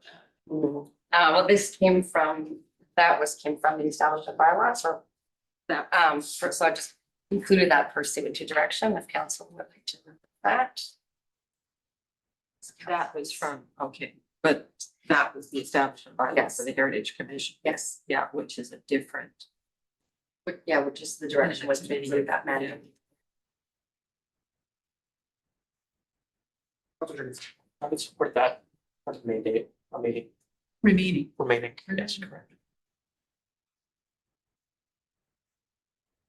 Okay, so I've got a thought, but I'll turn it over to you, Councillor Faust. Well, I'm gonna try a motion. I move that council increase the annual grant to the Bowen Island Museum and Archives to $64,000 to fund the 2026-2029 multi-year core funding under the second recommendation. The funding agreement with the Bowen Island Museum and Archives as presented at its March 9th, 2026 meeting. Period. Perhaps we can get that screen and captured. Councillor Dickinson. That is however missing the 4,000 for heritage. Is that a separate recommendation? It's a separate line item, the heritage. Okay, thank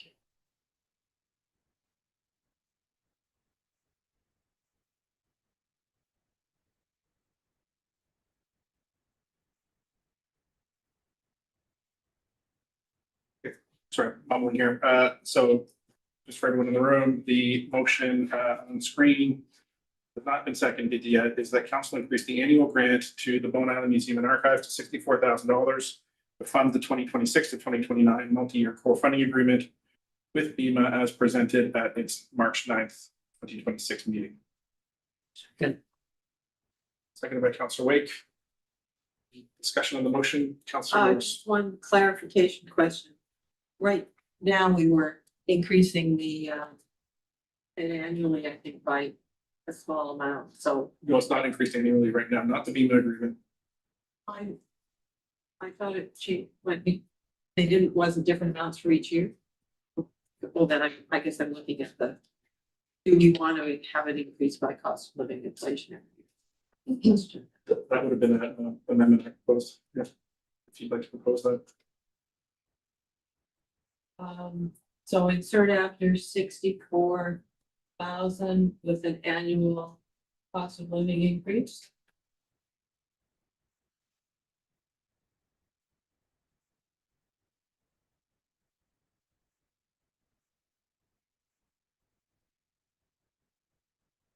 Want to do that amendment?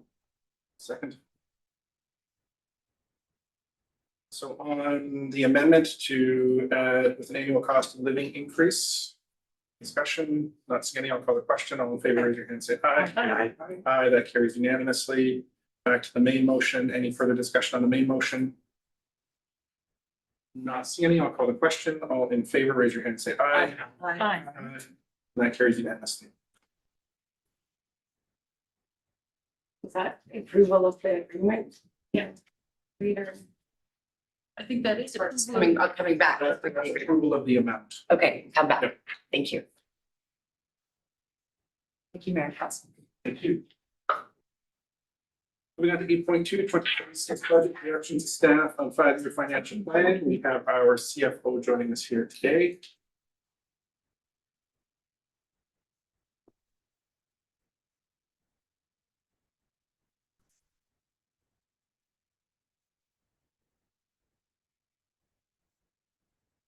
Okay.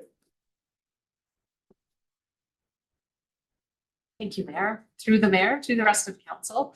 My goal today here is just to present the results of the public input process, and as well as to seek some direction from council as to the drafting of the 2026 to 2030 financial planning bylaw.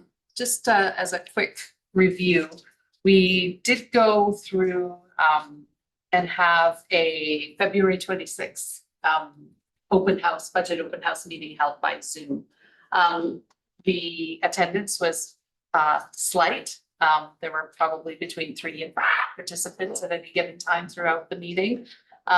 There were very few questions that were asked. Mostly the questions that were asked had to do with water system and the funding, whole island funding versus unique water system funding. And there was significant input from one participant, Mr. Granger, who had taken the time to write all of his feedback down in a letter, and it is included on the agenda today. So that was the extent of the budget feedback. I checked today and there was, we're up to 45 views on YouTube, so we're getting there.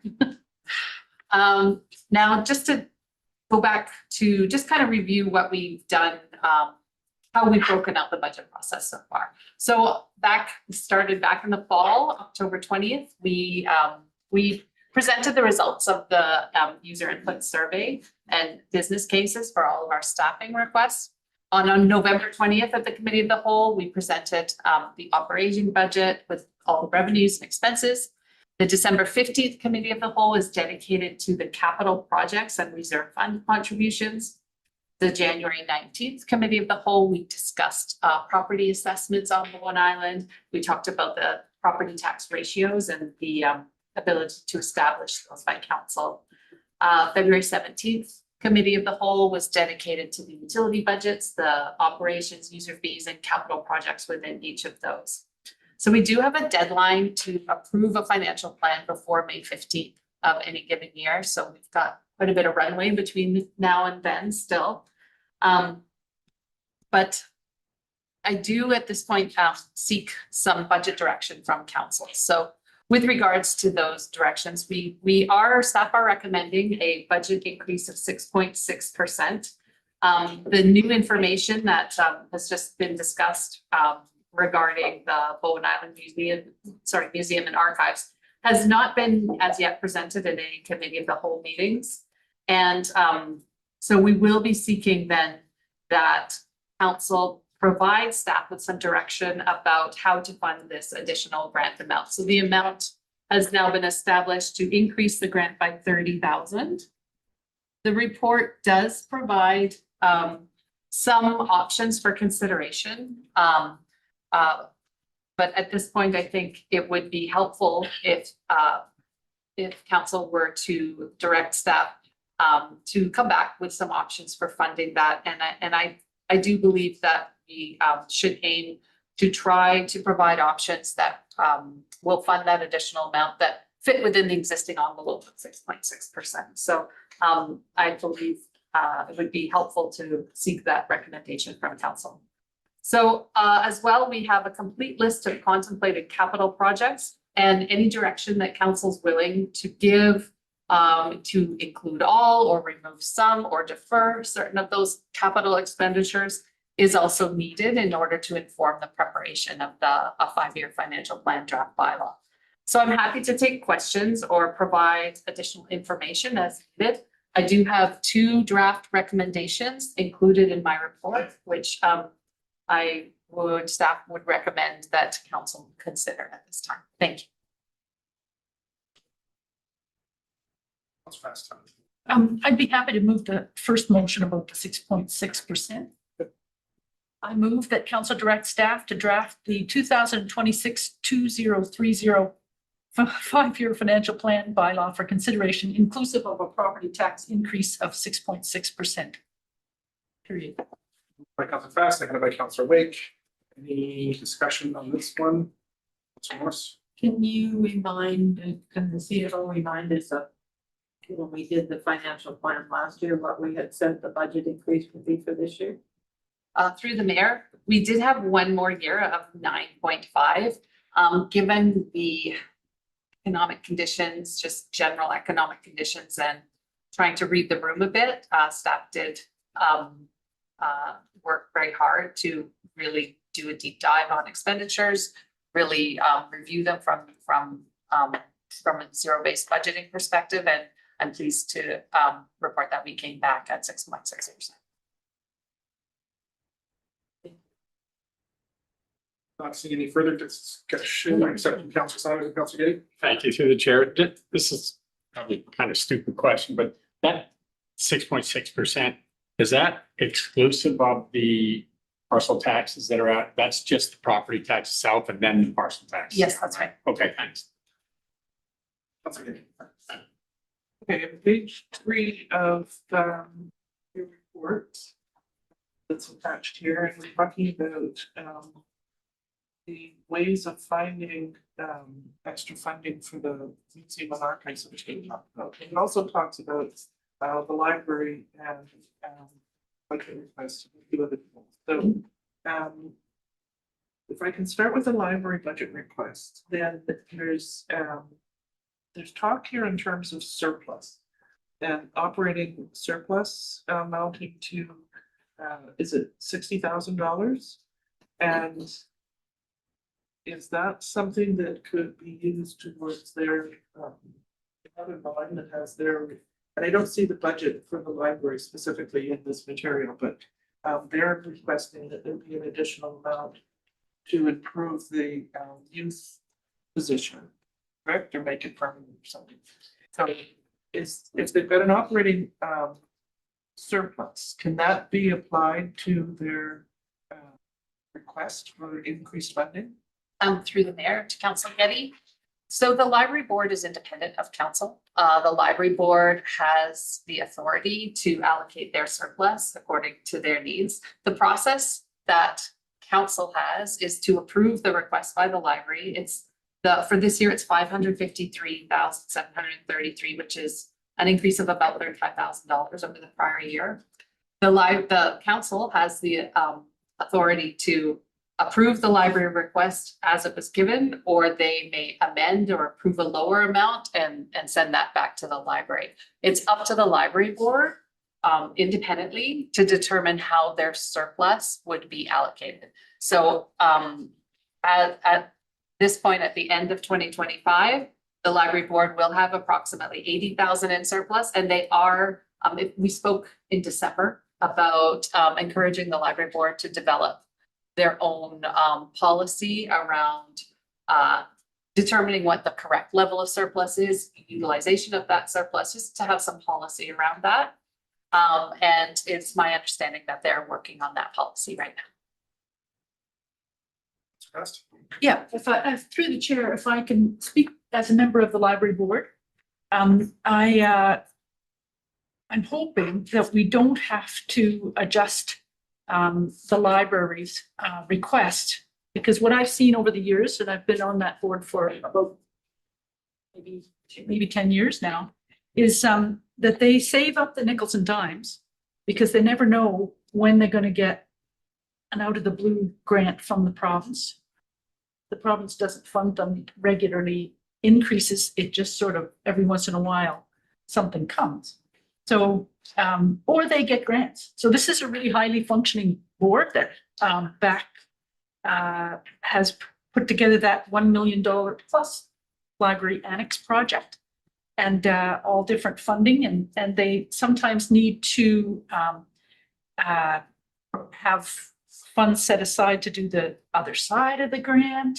If they're applying for different grants, like the $25,000 heat pump project that they did. And so they don't have a policy yet because as I understand it, they don't know exactly what their operating surplus is going to be because of the way our accounting, so they don't have access directly into it. They have to ask every time. And, they save it up because that flooded carpet from the old water heater tank, I think my understanding is they thought they were going to have to pay for that.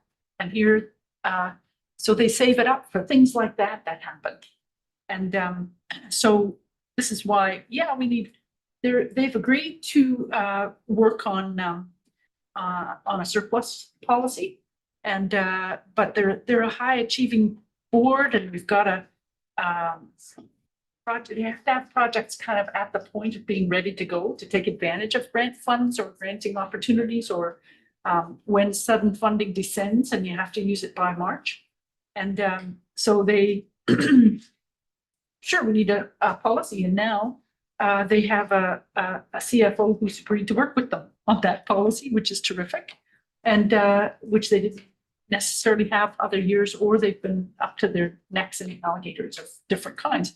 So I just I'm hoping whatever money we find that we take it out of community grants and treat it as the first year kind of thing or something like that, rather than the library budget. They've kept, I don't think any organization should be have a chill put on them because they've been saving the nickels and dimes, thank you. Thank you. Through the mayor, to council getting a follow-up. I didn't answer your second question about the additional position. So there are actually two library surpluses. So the one that we're talking about right now is just general library surplus. It's about 80,000. The other one is their enhancement grant surplus. That's sitting at about 70,000, and that's the funding that is set aside to fund this additional children's librarian position. It's earmarked to fund that for 2026, and it's expected that it will be just about fully utilized by the end of 2026. I wasn't quite finished. So in addition to the library, there's mention in the page 18, the use of reserves and the public art, and it seems to be stagnant at 40,000. Are we contributing to that reserve anymore?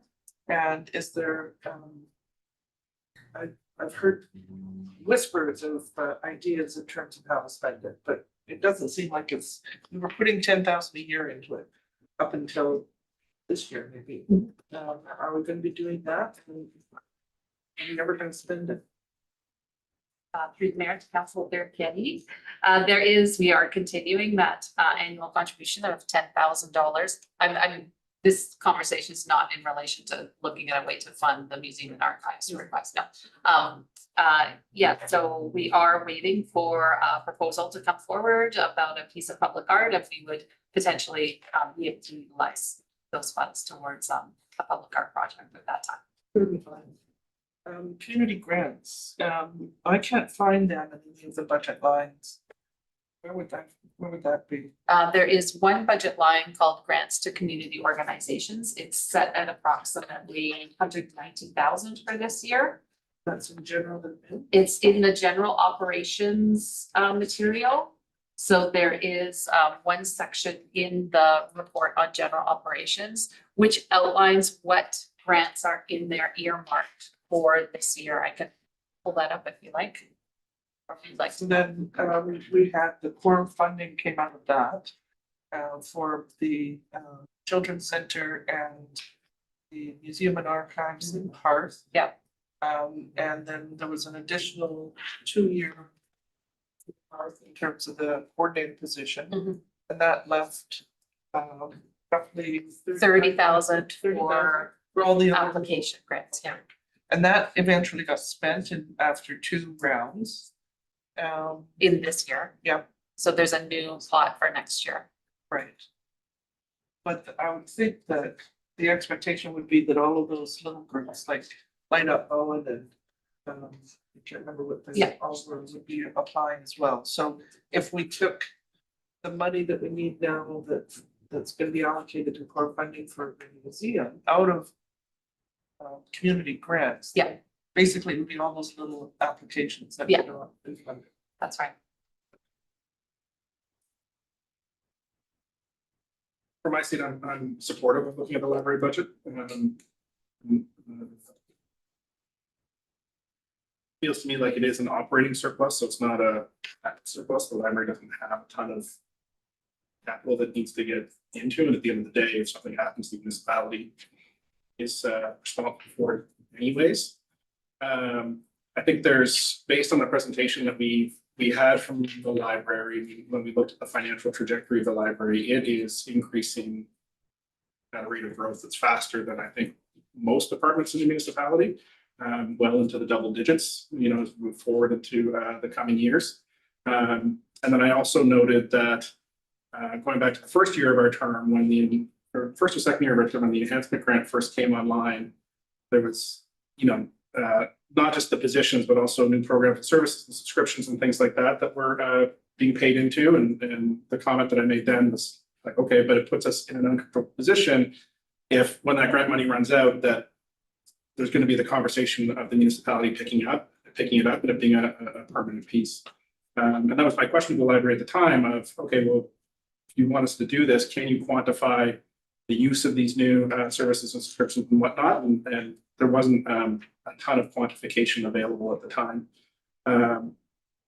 So I believe that there is room to play within the library budget, whether it's through the operating surplus or some other pieces. I think there's significant room to play in there.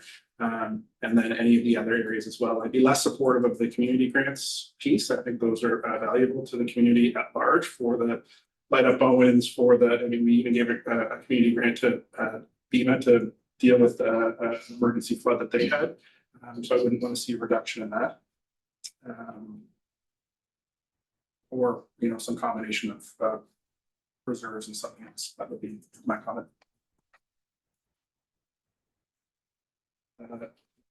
See that up and then. Thank you. Just if council does read the recommendations as written, then the steps that I'm going to take is to go back and try to come up with a collaborative process and have conversations. I would have a conversation with the library just to find out, you know, what would the impact be or how, you know, could a little bit of a reduction to your budget this year be managed? Just making sure that we try to come up with options that have the least amount of impact to direct service delivery as possible. Councilor Worsfold, I'm trying to remember, we weren't oversubscribed by any stretch for the community grants this year. No. And so I have a feeling that was about 10,000 at least that we had for the second round. So I'm just thinking maybe ask the library to use some of their surplus to fund their current operations and take 10,000 out of the community grant. Again, it is the library board's decision as to how they manage their budget and it's council's decision as to what the amount is to fund. And that's really, that's the only options that are available under that. That's under the Library Act. Okay, Councilor again, yes, apologies. One of the things that we're having to do with staffing requests for the trust and the new positions is to consider a later start, and that would save tens of thousands of dollars in terms of this year's budget, so, is that feasible in terms of, we've got, two full-time staff positions that are. One full-time and the other two are incremental.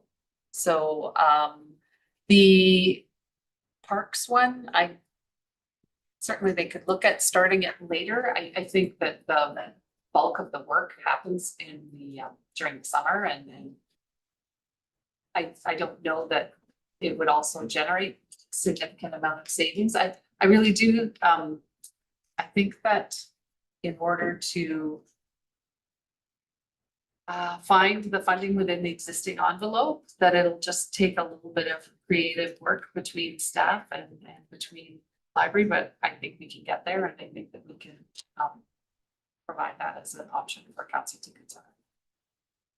The last item that we hadn't considered, that did spark for me was the programming production coordinator from the Hearth. I know that it had originally been, my memory's fuzzy, but it feels like we approved it for a 1-year term. That's right. And that was a position that had a cost benefit rationale tied to it. Have there been discussions with the Hearth about how that's going, or what the metrics are, or what the benefit is, or even if we go into a second year, maybe it's not a full year, so it's a late start and early end of a 6-month position. I'm just curious where we are with the Hearth in that position and its continuity. The Hearth has reached out to us just last week and today to discuss the next presentation or appearance before council in order to provide an update on how they're going.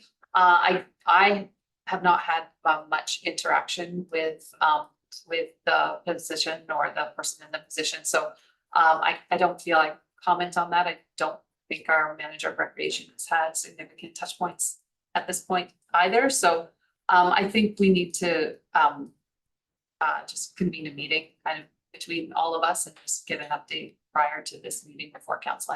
I know that she's coming in April to present, is that right? So Through the chair, yes, they requested April, and the April council meeting.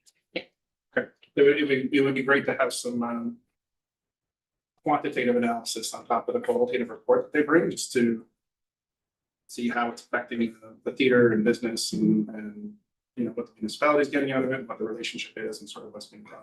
I'll convey that. So unless you have any further questions, I don't think the second half of the recommendation is necessary, given that we've already provided direction in the previous agenda piece, and we've given direction to the CFO to prepare the 6.6%.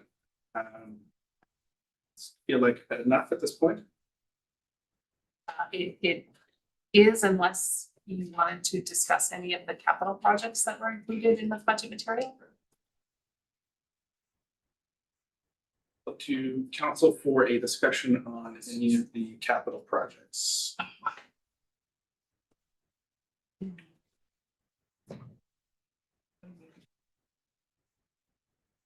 You'll look to the CFO for any of those capital projects that felt like they needed a bit more feedback for decision points.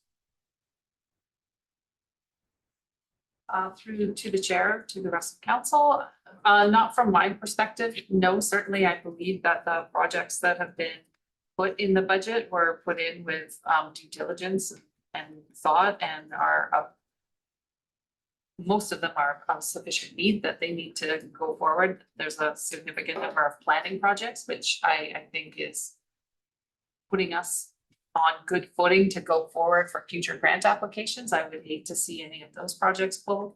I believe that the excavator piece of equipment is something that's going to increase our efficiency and our ability to respond to urgent events.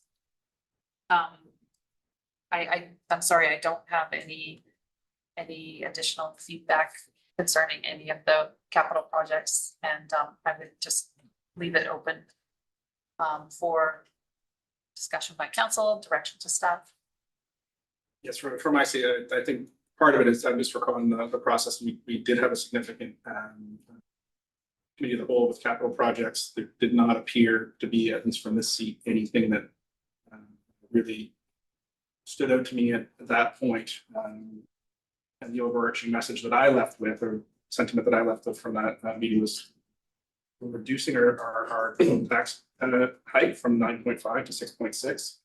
And we get to do a bunch of this foundational work and investment in our assets, which felt very strong to me. Unless there's anything else from council, I think we'll move on. Not seeing any, so thank the CFO. Yes, Councilor Gibbs. I think we need a special award for the bylaw department because they're coming under budget. They're the only department. in the budget. Not by much, but still. Maybe we need a bylaw to pay for that. Yeah, because it's. Okay, moving us along, 10.1, update on accessibility advisory committee and accessibility action plan. We have Councilor Jurgensen with a verbal report. All right, so last week we had the first meeting of the new round of the Accessibility Advisory Committee. So the plan was adopted previously by council. The committee also, as I referenced earlier, did its first referral. We're looking at Seymour Bay Landing, and there was a robust discussion around that particular development and its implications on accessibility. Really looking forward to getting the audiovisual setup upgraded here in council chambers, part of that accessibility grant work that's being done right now in March. And really just here to provide any answers to any questions. Councilor Morris also is part of the current iteration, but she just started last week. So happy to take any questions. Is there anything particularly you're looking for? I'm just trying to be cognizant of the time. And I think as we move into this new session with the Accessibility Advisory Committee, it's worthwhile thanking our members who are leading that committee. So I think on behalf of myself in this seat as the mayor, thanks to Robin and Alex, and Robin Burr and not Alex, Angus, Robin Burr and Angus McTavish. For their service to the committee, especially getting us up and running. And the first iteration of the accessibility plan for the community has been instrumental in getting us to this point. So thank you for that. And anything you'd like to add on that point, Councilor Jurgensen? I would just like to echo that. Thanks. Looking forward to as we move into subcommittee work and other work through the AAC, continuing to engage all members of our community on accessibility, whether they're directly serving on the AAC or not. Thank you, Councilor Jurgensen. Moving on to motions for which notice has been given. We have consideration of motion regarding joining the provincial electric scooter project. We have Councilor Suno Fast. If you'd like to read your motion and have it seconded, we can go from there. Sure. I'm going to leave off all the whereases. And then the recommendation that I had put in when I wrote this like a month ago is one, says therefore, and then there are two more in the body of my report as alternatives. When I did the full research, there at the top, page 3. But I'm going to move, be it resolved that council direct staff that an email be sent to mva.pilot.project@gov.bc.ca to request further information and onboarding assistance to join the electric kick scooter pilot project. Moved by Councilor Fast, seconded by Councilor Jurgensen. Sorry, point of access. Are you, Councilor Fast, suggesting that the whereases you wish to remain as written? Yes. Okay. I am happy to second it as well. Moved and seconded. Any discussion on the motion? Councilor Saunders, followed by Councilor Moose. Thank you through the chair. Don't have any issue with this. Just curious though, it might have been in one of the whereases. Yes, it was. Whereas electric kick scooters can be ridden in participating communities, subject to any rules set by the municipality. I'm just wondering what you're envisioning here for rules, like no sidewalks, not on the multi-use pathway, that kind of thing, because you can near get run over on that pathway these days. Well, I put this in because, there is a report, 3-page report in with it too, with all the sources and links, if anybody's interested. But I have encountered young people, mostly, not kids, young adults on e-scooters coming off the ferry and using them to glide home. And I was right beside one of them along on Lenora, actually, and asked her how it was to commute on one of these and where it could go. And she said, well, it's really great, gets me back and forth to work. Now she said that she can ride it all the way up the hill to here, or Bix, up the multi-use pathway, but not up 7 hills yet. So they're getting, they're changing and they're getting better. And then I saw just yesterday or the day before, a school-age child riding along the trail from the Catholic Church along through Crippen, and then later I saw him up here. So he'd done the V-shaped loop and come up on a less steep way, but they're using, these are in use on Bowen. So I was concerned that I didn't want people to be unexpectedly have our RCMP writing them warning tickets. And also I thought Bowen as a proactive kind of, we've got a active transportation network plan. We might want to think about these kinds of micromobility, and did we want to have rules for them? Right now, Bowen it's not legal to ride them on Bowen because we're not a participating community, whereas we could join the pilot project, share data from a small community like ours that has all the roads under the current pilot project regulation would be legal because all of ours are under 50 kilometers per hour. But it also allows us to assess this and set rules for Bowen if we want to. And which I think is, we could, if there were dangerous areas or we wanted to set specific regulations, we could. And we can only do that by joining the program. So it's just an annual form that staff fill out. And the two options would be either to, the alternatives would be to ask staff to get more information and consult, because I haven't done any consultation in the community. We don't have a transportation committee anymore. And so alternative number one, consult with the province on the parameters, the timeline, the process for participating in the electric kick scooter pilot project, assessing financial bylaw implications, engaging with community groups of interest and presenting recommendations to council at a future meeting and for consideration.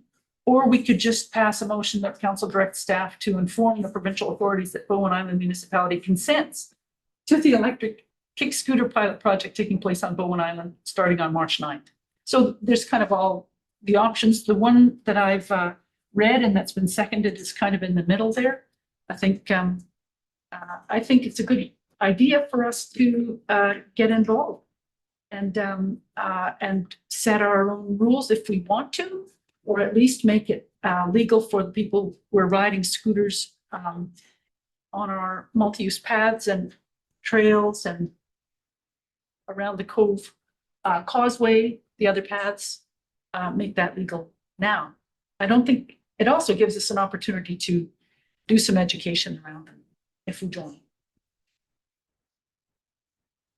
I'm just curious about the request for further information part of the resolution. That was text I lifted right off the province's website about what municipalities could do. But if we're going to request further information, or is it further information on onboarding, or are we going to ask you on board, or are we going to make the onboarding decision after we get further information? I'd be fine if you wanted to strike the last part to join the electric kick scooter pilot project. We could just put a period after assistance. Well, it's, I guess, I'm not quite sure what the other information you're wanting to get.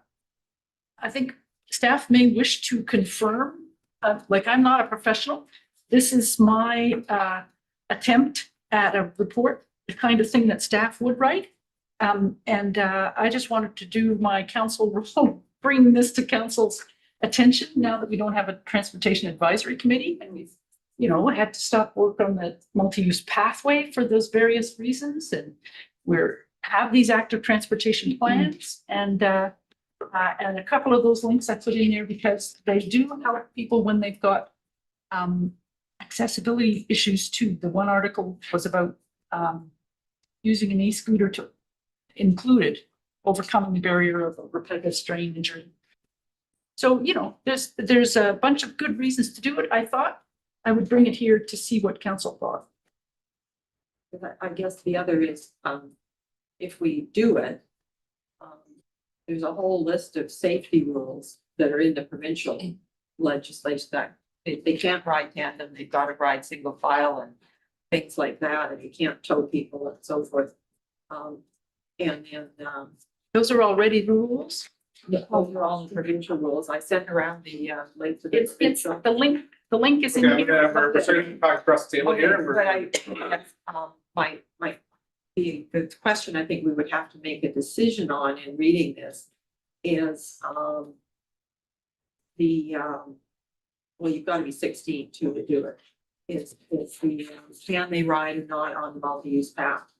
Is multi-use path considered a sidewalk? You cannot ride an electric kick scooter on sidewalks or in front, except if the sign and traffic control device allows it. I think that's an implementation question. So right now, we're just at requesting information and onboarding assistance, which isn't full signing off that we're going to take this on. So be curious to hear what we hear back from the folks should this be approved.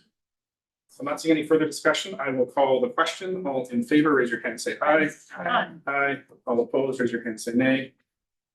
And that carries unanimously. Thank you. Update to council on Metro Vancouver business. I will go very quickly on this. You can see the two attached agendas. It was a very spirited meeting. Board of Directors Friday that included a 3-hour consent agenda. That line vote. Driven by one particular member south of the Fraser. The only interesting piece I think around the Regional Parks Committee meeting is they are moving forward with alcohol in parks in a way that's not necessarily unanimous. I don't anticipate that coming to vote at all, given the more remote nature of Crippen Park and the fact that by law enforcement moves in our park here is difficult to get to sometimes. And unless there's questions, I will turn it over to an update to Council on the Islands Trust business. Or to our municipal trustees. So we've got the quarterly meeting coming up next week, or this tomorrow. Which feels like next week. So we've got a number of things that are the budget primarily. We're going to get an update in terms of all the feedback that the trust staff have received with respect to the trust policy statement draft, and we've got mostly budget. So we're going to go through, we've got a 700-page agenda that's had all the original business cases. There's been a lot of changes since the last committee of the whole. I'm told that the CIO and the finance officers have been working with respect to our last delegation, and we'll see if I haven't talked to anybody in terms of what, if anything, that has brought up. We've got a new proposal. We just finished, the governance committee got a report from a consultant with respect to an increase in the stipend for the trustees, and there's a range of possibilities: stay the same, increase a little bit, or increase something that is basically minimum wage. And but it's expensive. There's 26 trustees, so we'll see if that can fit in anywhere. And yeah, we've got a whole lot of decisions. It's going to be held in a First Nations community center in Duncan. It'll be very interesting, the place and that community. And I'll just add that we've got the schedule and everything is posted online. It's Also, just in the email, couple did today, the stewardship awards are opening. The competition is opening in 2026. It's always held these days once every 4 years, the final term of a trust council. And so this is where any island and any neighborhood even can compete to, you know, encourage all the other people to be island to island, small island culture, encourage people to be recognized for their stewardship efforts and how well they've preserved and protected their beautiful islands. So it's usually nature oriented, and all of that will be coming out soon. And I've got the stats here if anybody wants to see who's nominated, who else has won it, and all that kind of stuff. Wonderful program, and I'm on that committee. You can ask me about that if you'd like. Over. Any questions for our municipal trustees? What do the budget documents show for the revised requisition from us? The same as what they presented February 23rd. Which one? Come on, I got a 700. I'm not presenting one time at the dollar amount. It's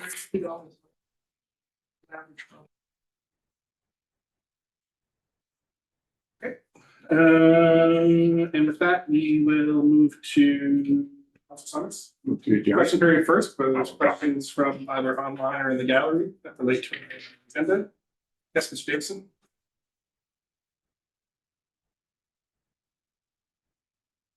Yeah, so in respect to agenda item 8.2 regarding the 5-year financial plan and council direction to staff to prepare the financial bylaw. Well, I recognize that council is working to address a significant infrastructure gap. The draft 5-year financial plan forecasts 5% annual tax increases in the remaining years after this one. My question is about a long-term goal. Since 5% is more than double the Bank of Canada inflation target and likely faster than many household income growth, is this intended to be a temporary period of catch-up investment, or does the council see this level of increase as an ongoing baseline? If the goal is eventually to return to increases closer to inflation, would the council consider directing staff to model the municipal budget out to a point where they see steady state could be realistically achieved? Yeah, I've got thoughts on that. I'll look to staff first if there's any piece here that they want to take on, or I can speak to it from the council's perspective. Through the mayor to council and to the question, thank you for the question. I would like to just say that a significant amount of the municipal budget is dedicated to staff salaries and compensation. A lot of those are driven by collective agreements, which rarely follow along the same lines as just base inflation. They're typically 1.5% higher than base inflation. So while I do believe, and when we put our years 2 to 5 in, we use what we believe is a reasonable inflationary factor. This year, we have chosen 3% as a reasonable level of inflationary factor. There are typically things that are driven by inputs that are not follow along the line of CPI. So a lot of our expenditures are around construction and those types of inputs, which again are indices on construction costs, especially in the Lower Mainland over the past few years have been significantly higher than CPI. Those are what is driving our increases to our reserve funds, which fund that type of work. So I would be hesitant to say and to recommend to council to commit to a long-term plan that tracks CPI. It's not a measure that very well matches the inputs that we use in a municipality. The other side of that I think we can speak to, and this came up early in the term, is in relation to the infrastructure deficit on the island. So there are tens and tens of millions of dollars of infrastructure deficit in terms of roads, culverts, water systems, which are very expensive to fix on a tax base of 4,200 people. And throughout this budget process, you've heard the new director of engineering speak to a change in paradigm that has to happen of waiting for things to sort of age out of life until there's sort of a crisis and then fix it then, and a switch to more proactive management, because we're starting to be at an age of that infrastructure where it needs renewal and replacement, and artificially keeping a budget down by deferring projects is only going to increase that expense in the long term, whether it's 5 years from now, 10 years from now, 15 years from now. So in that 6.6% now, which is down from originally 5.5%.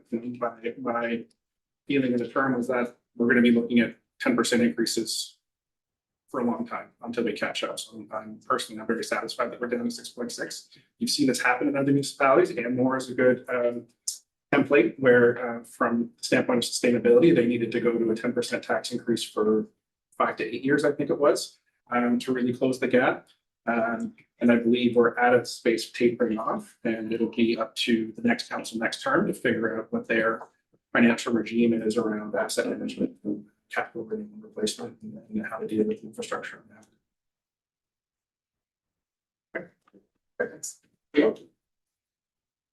Any further questions? Not seeing any, so I will look for a motion to adjourn. Motion to adjourn. Seconded by Councilor Saunders, seconded by Councilor Dickinson. All in favor, raise your hand, say aye. Aye. And we will take a very short break, 5 minutes, and then come back for our closed meeting.